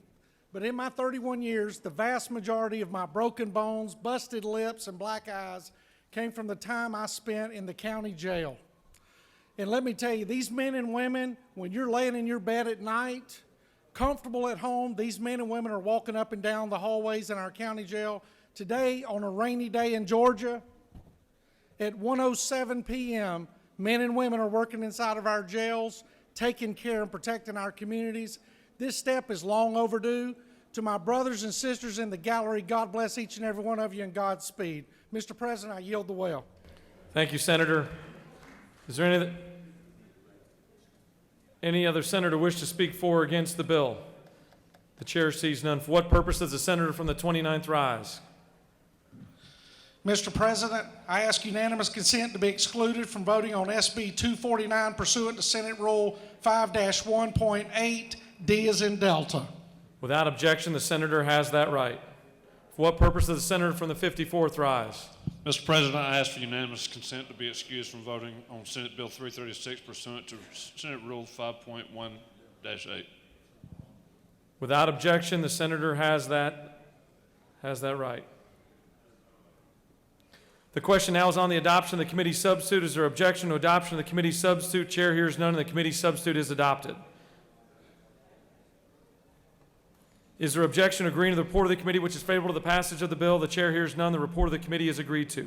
Is there objection to the main question being ordered? Chair hears none, and the main question is ordered. The question is on the passage of the bill by substitute. All those in favor of the bill will vote yea. Opposed, nay. The secretary will unlock the machine.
On the passage of the bill, the yeas are 48, the nays are 0. This bill, having received the requisite constitutional majority, is therefore passed by substitute.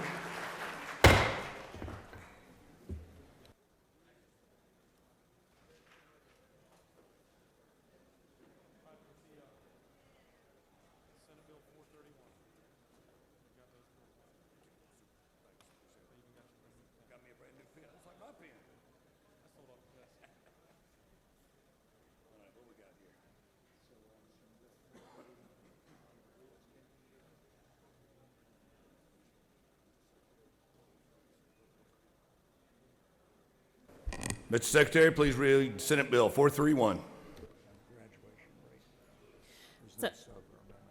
Senate Bill number 431 by Senator Wilkinson of the 50th and others. A bill to be titled an act to amend Code Section 22210 of the Official Code of Georgia Annotated relating to annual performance evaluation. This is provide for definition of on-time graduation rate and for other purposes. Mr. President, on March 2nd, 2020, the Senate Committee on Education and Youth recommends that this bill do pass. Respectively submitted by Senator Martin of the 9th Chair. That completes order, Mr. President. Recognize senators from the 50th. Speak to the bill.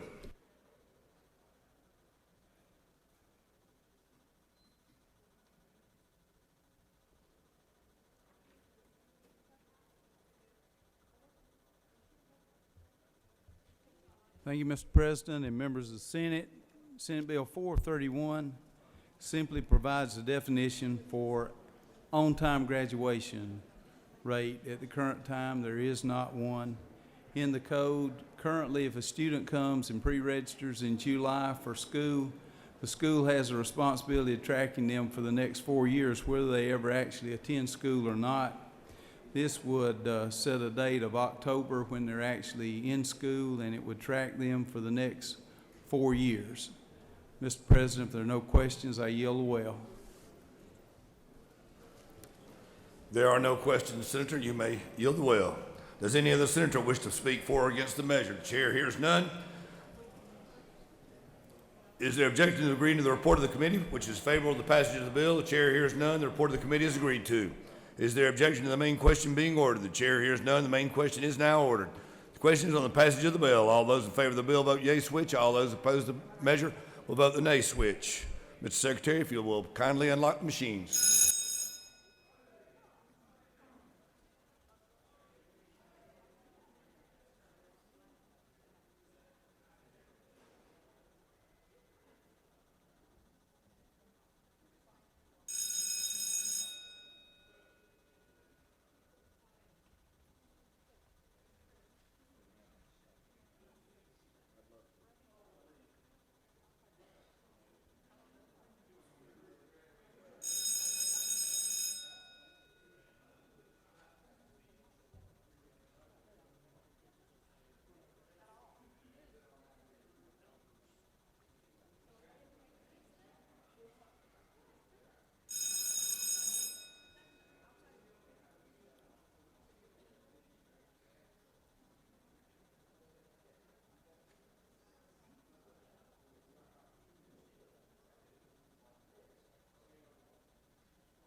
On the passage of the bill, the yeas are 45 and the nays are 0, and the bill has received the requisite constitutional majority and is therefore passed. How's that, Matt? Mr. Secretary, please read Senate Bill 336.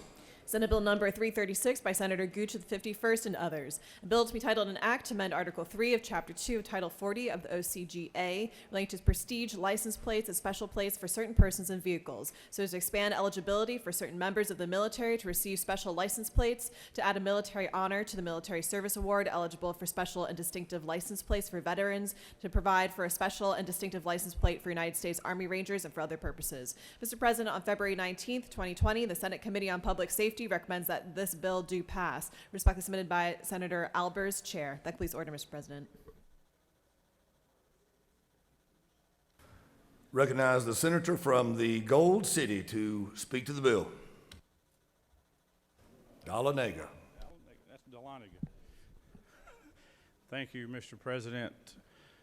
Senators, I bring before you a bill that we will surely get unanimous support for. This is a bill that honors those who have sacrificed some who have sacrificed all. Those are our veterans in our armed forces. This bill simply does two things. One, it honors those veterans who have received a Meritorious Service Award. They will now be able to receive a special license plate. It'll also allow the United States Army Rangers to be eligible to receive the special license plates. There are 4 members of our distinguished chamber who are eligible for this vehicle plate, and I want to recognize those at this time. It's the senator from the 30th, senator from the 48th, senator from the 33rd, and the senator from the 54th. And the senator from the 43rd. Let's all show our appreciation to these senators for their service to our country.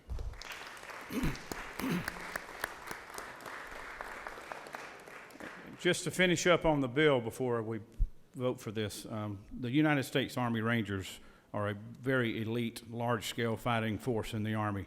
Out of the 9 active duty units of Army Rangers, 7 are located here in Georgia. Fort Benning, the Maneuver Center of Excellence, supports more than 120,000 active duty members, family members, and retirees. Up in Dahlonega, my hometown, we have Camp Frank D. Merrill, which is home to the 5th Ranger Training Battalion, which spans over 290 acres in the North Georgia mountains in the U.S. Forest Service property. Army Ranger School is the toughest training course that a soldier can volunteer for. Benning Phase at Fort Benning in Columbus, Georgia, consists of 21 days of tests, physical stamina, and mental toughness, and only less than 50% completed on the first round. The Mountaineer Phase up in Dahlonega at Camp Frank D. Merrill consists of 4 days of military mountaineering tasks, rugged terrain and severe weather conditions, and then 4 days of combat training. These are tough men and women who fight for us every day. So, Mr. President, I'll yield for any questions, and I'll ask for your unanimous consent for this bill.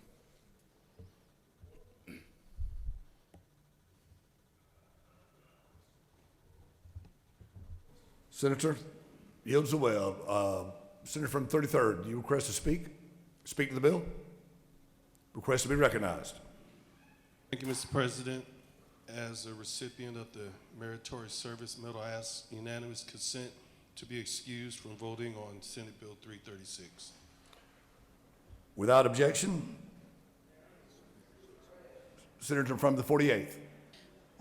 Thank you, Mr. President. As a recipient of the Meritorious Service Medal and as the spouse of an Army Airborne Ranger, I ask unanimous consent to be excused from voting on Senate Bill 336 pursuant to Senate Rule 5-1.8D. Senator from the 30th. Thank you, Mr. President.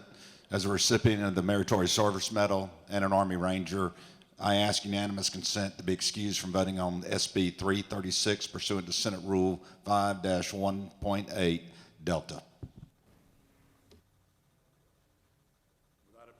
Without objection, Senator from the 54th.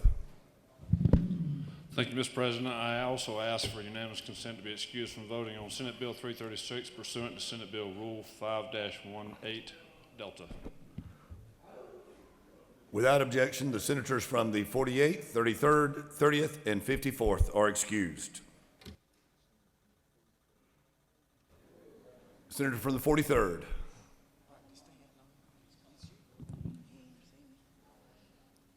Thank you, Mr. President. As a recipient of the Meritorious Service Award, I too ask to be excused, ask for unanimous consent to be excused from voting on Senate Bill 336 pursuant to Senate Rule 5-1-8D. Without objection, the senator from the 43rd is excused. Does any other senator wish to speak for or against the measure? The chair hears none. Is there objection to agreeing to the report of the committee, which is favorable to the passage of the bill?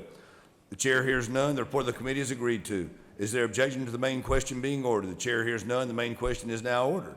The question is on the passage of the bill. All those in favor of the bill vote yea switch. Those opposed vote the nay switch. Mr. Secretary, if you would kindly unlock the machines.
On the passage of the bills, the yeas are 41 and the nays are 1.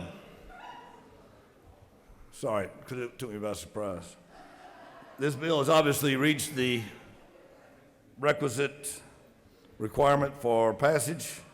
There's 4 passed.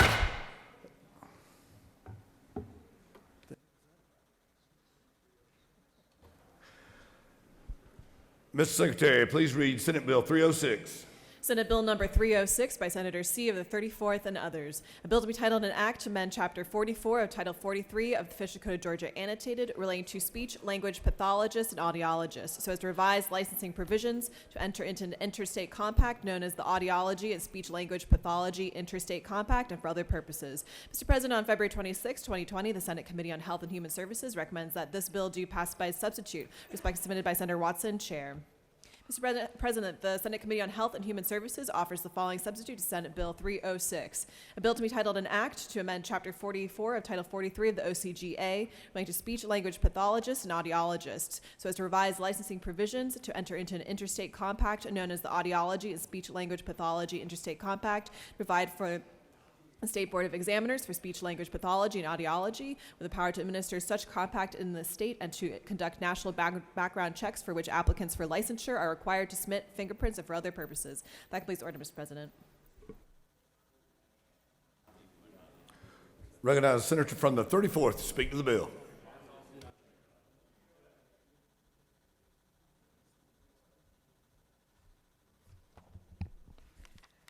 Thank you, Mr. President and members of the Senate.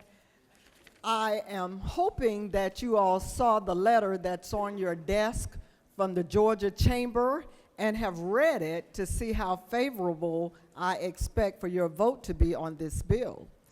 I am following in the footsteps of the senator from the 32nd who has brought before us before compact bills.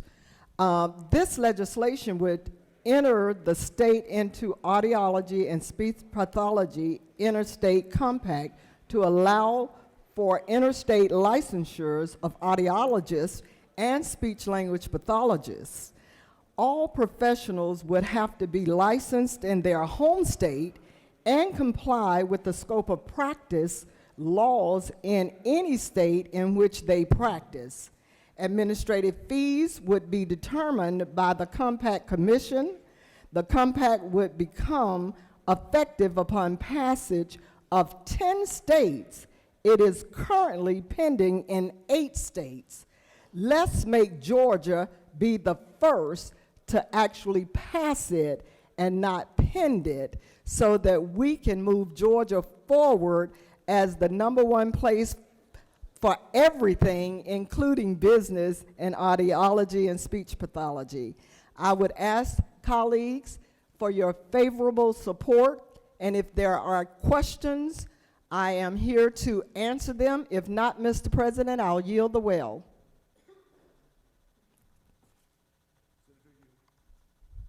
Senator, you have no questions. Praise the Lord, she said.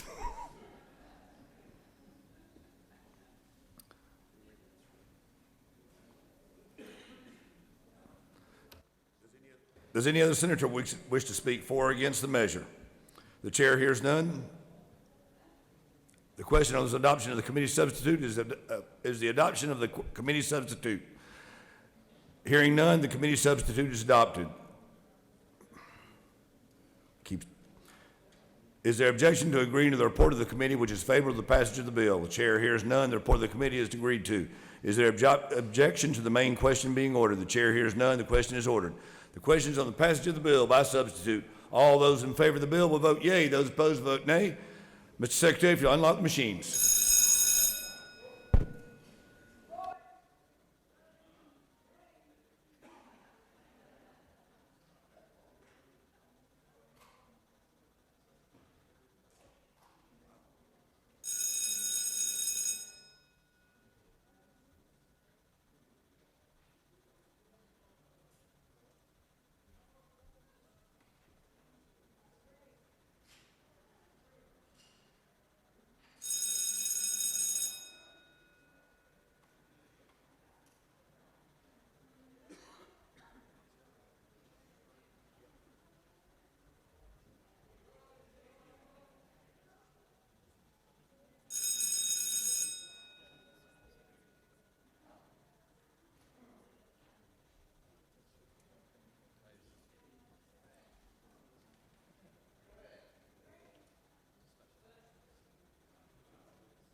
On the passage of the bills, the yeas are 46 and the nays are 0. This bill, having received the requisite constitutional majority, is therefore passed.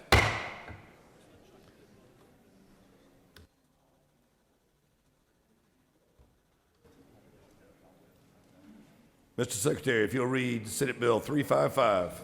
Senate Bill number 355 by Senator Beach of the 21st. A bill to be titled an act to amend Title 43 of the OCGA relating to professions and businesses so as to change certain provisions relating to certain boxing, wrestling, and martial arts associations and federations. To revise the definition, to change applicability of certain provisions as to matches, contests, or exhibitions, and for other purposes.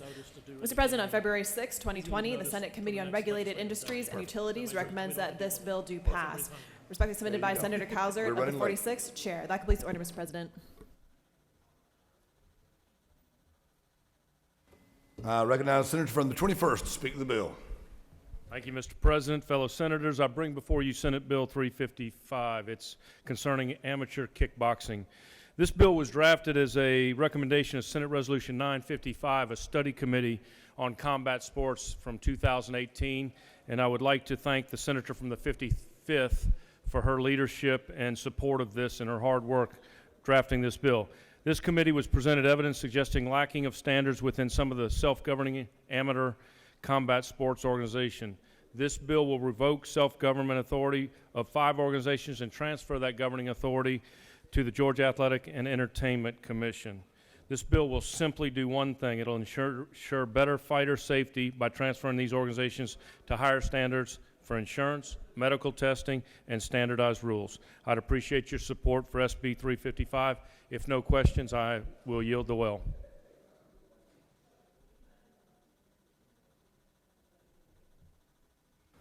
Senator, you have no questions. I yield the well. Thank you.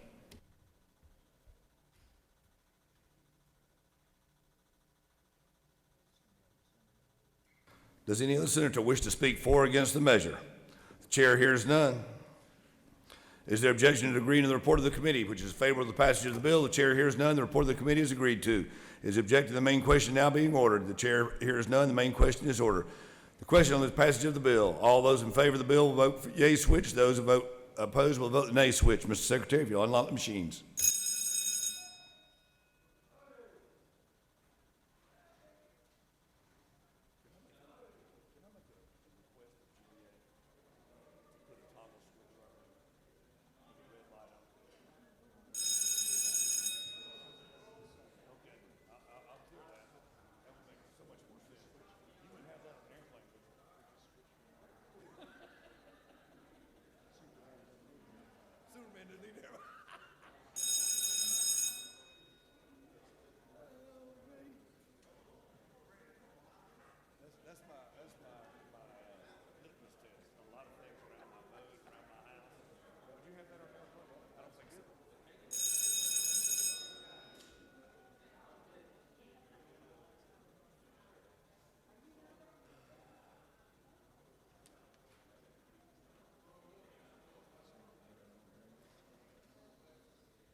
On the passage of the bills, the yeas are 39 and the nays are 6.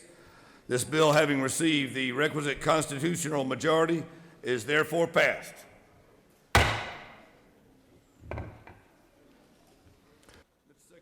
Mr. Secretary, read Senate Bill 370, please. Senate Bill number 370 by Senator Gooch of the 51st and others. A bill to be titled an act to amend Title 46 of the OCGA relating to public utilities and public transportation to provide for compliance with certain safety and permit requirements when electric easements are utilized for broadband services and for other purposes. Mr. President, on February 20th, 2020, the Senate Committee on Transportation recommends that this bill do pass. Respectfully submitted by Senator Beach of the 21st District Chair. That concludes the order, Mr. President.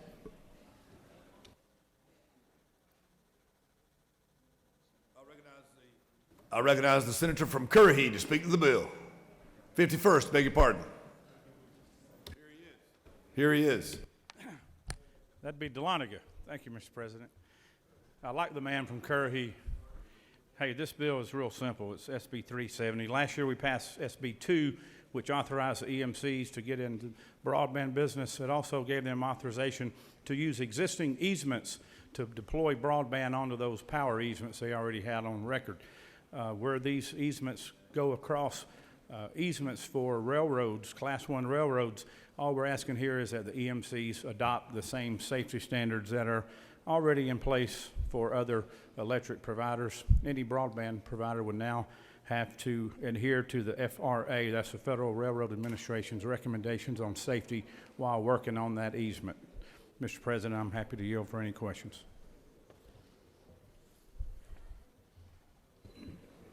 Senator, you have no questions. Does any other senator wish to speak for or against the measure?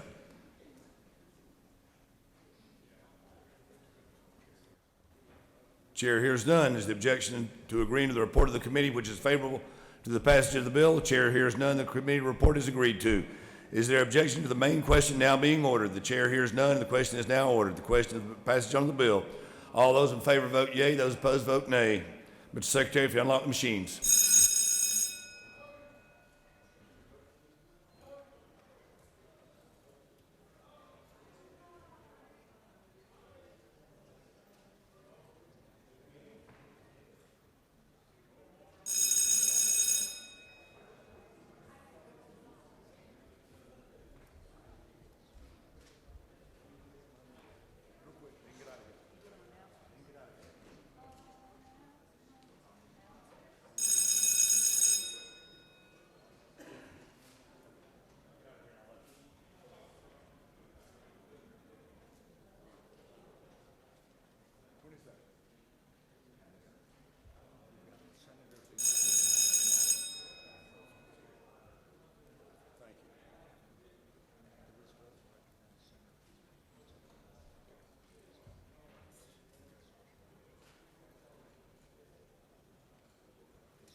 On the passage of the bills, the yeas are 45, the nays are 0. This bill, having received the requisite constitutional majority, is therefore passed. I'd like to recognize the senator from the 52nd.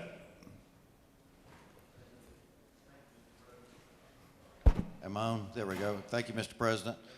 Due to the late hour, and I want to be sure we can explain House Resolution 164, I'd given notice to be heard today, but I would like to do that the next legislative day. So I do want to say, Mr. President, that pursuant to Senate Rule 7-1.10B, I give notice at the appropriate time I intend to move that the Senate agree to the House amendment to the Senate substitute to House Resolution 164. Mr. Secretary, if you'll read the caption. House Resolution Number 164 by Representative Powell of the 171st and others. A resolution proposing an amendment to the Constitution so as to authorize the General Assembly to provide by general law for the dedication of revenues derived from fees or taxes to the public purpose for which such fees or taxes were imposed, provide for procedures and for other purposes. That completes the order, Mr. President.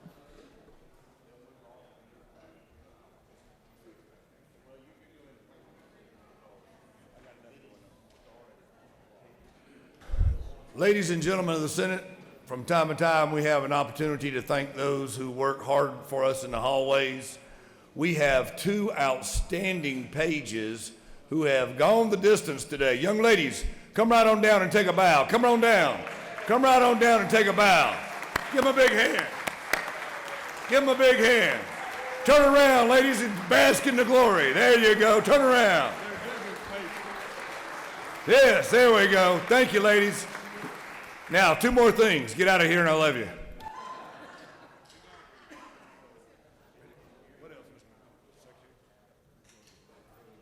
I'd like to recognize the Majority Leader for a motion. Thank you, Mr. President. I move that the Senate stand adjourned until 10 a.m. on Monday, 9 March 2020. The Majority Leader has moved that the Senate stand adjourned. All those in favor?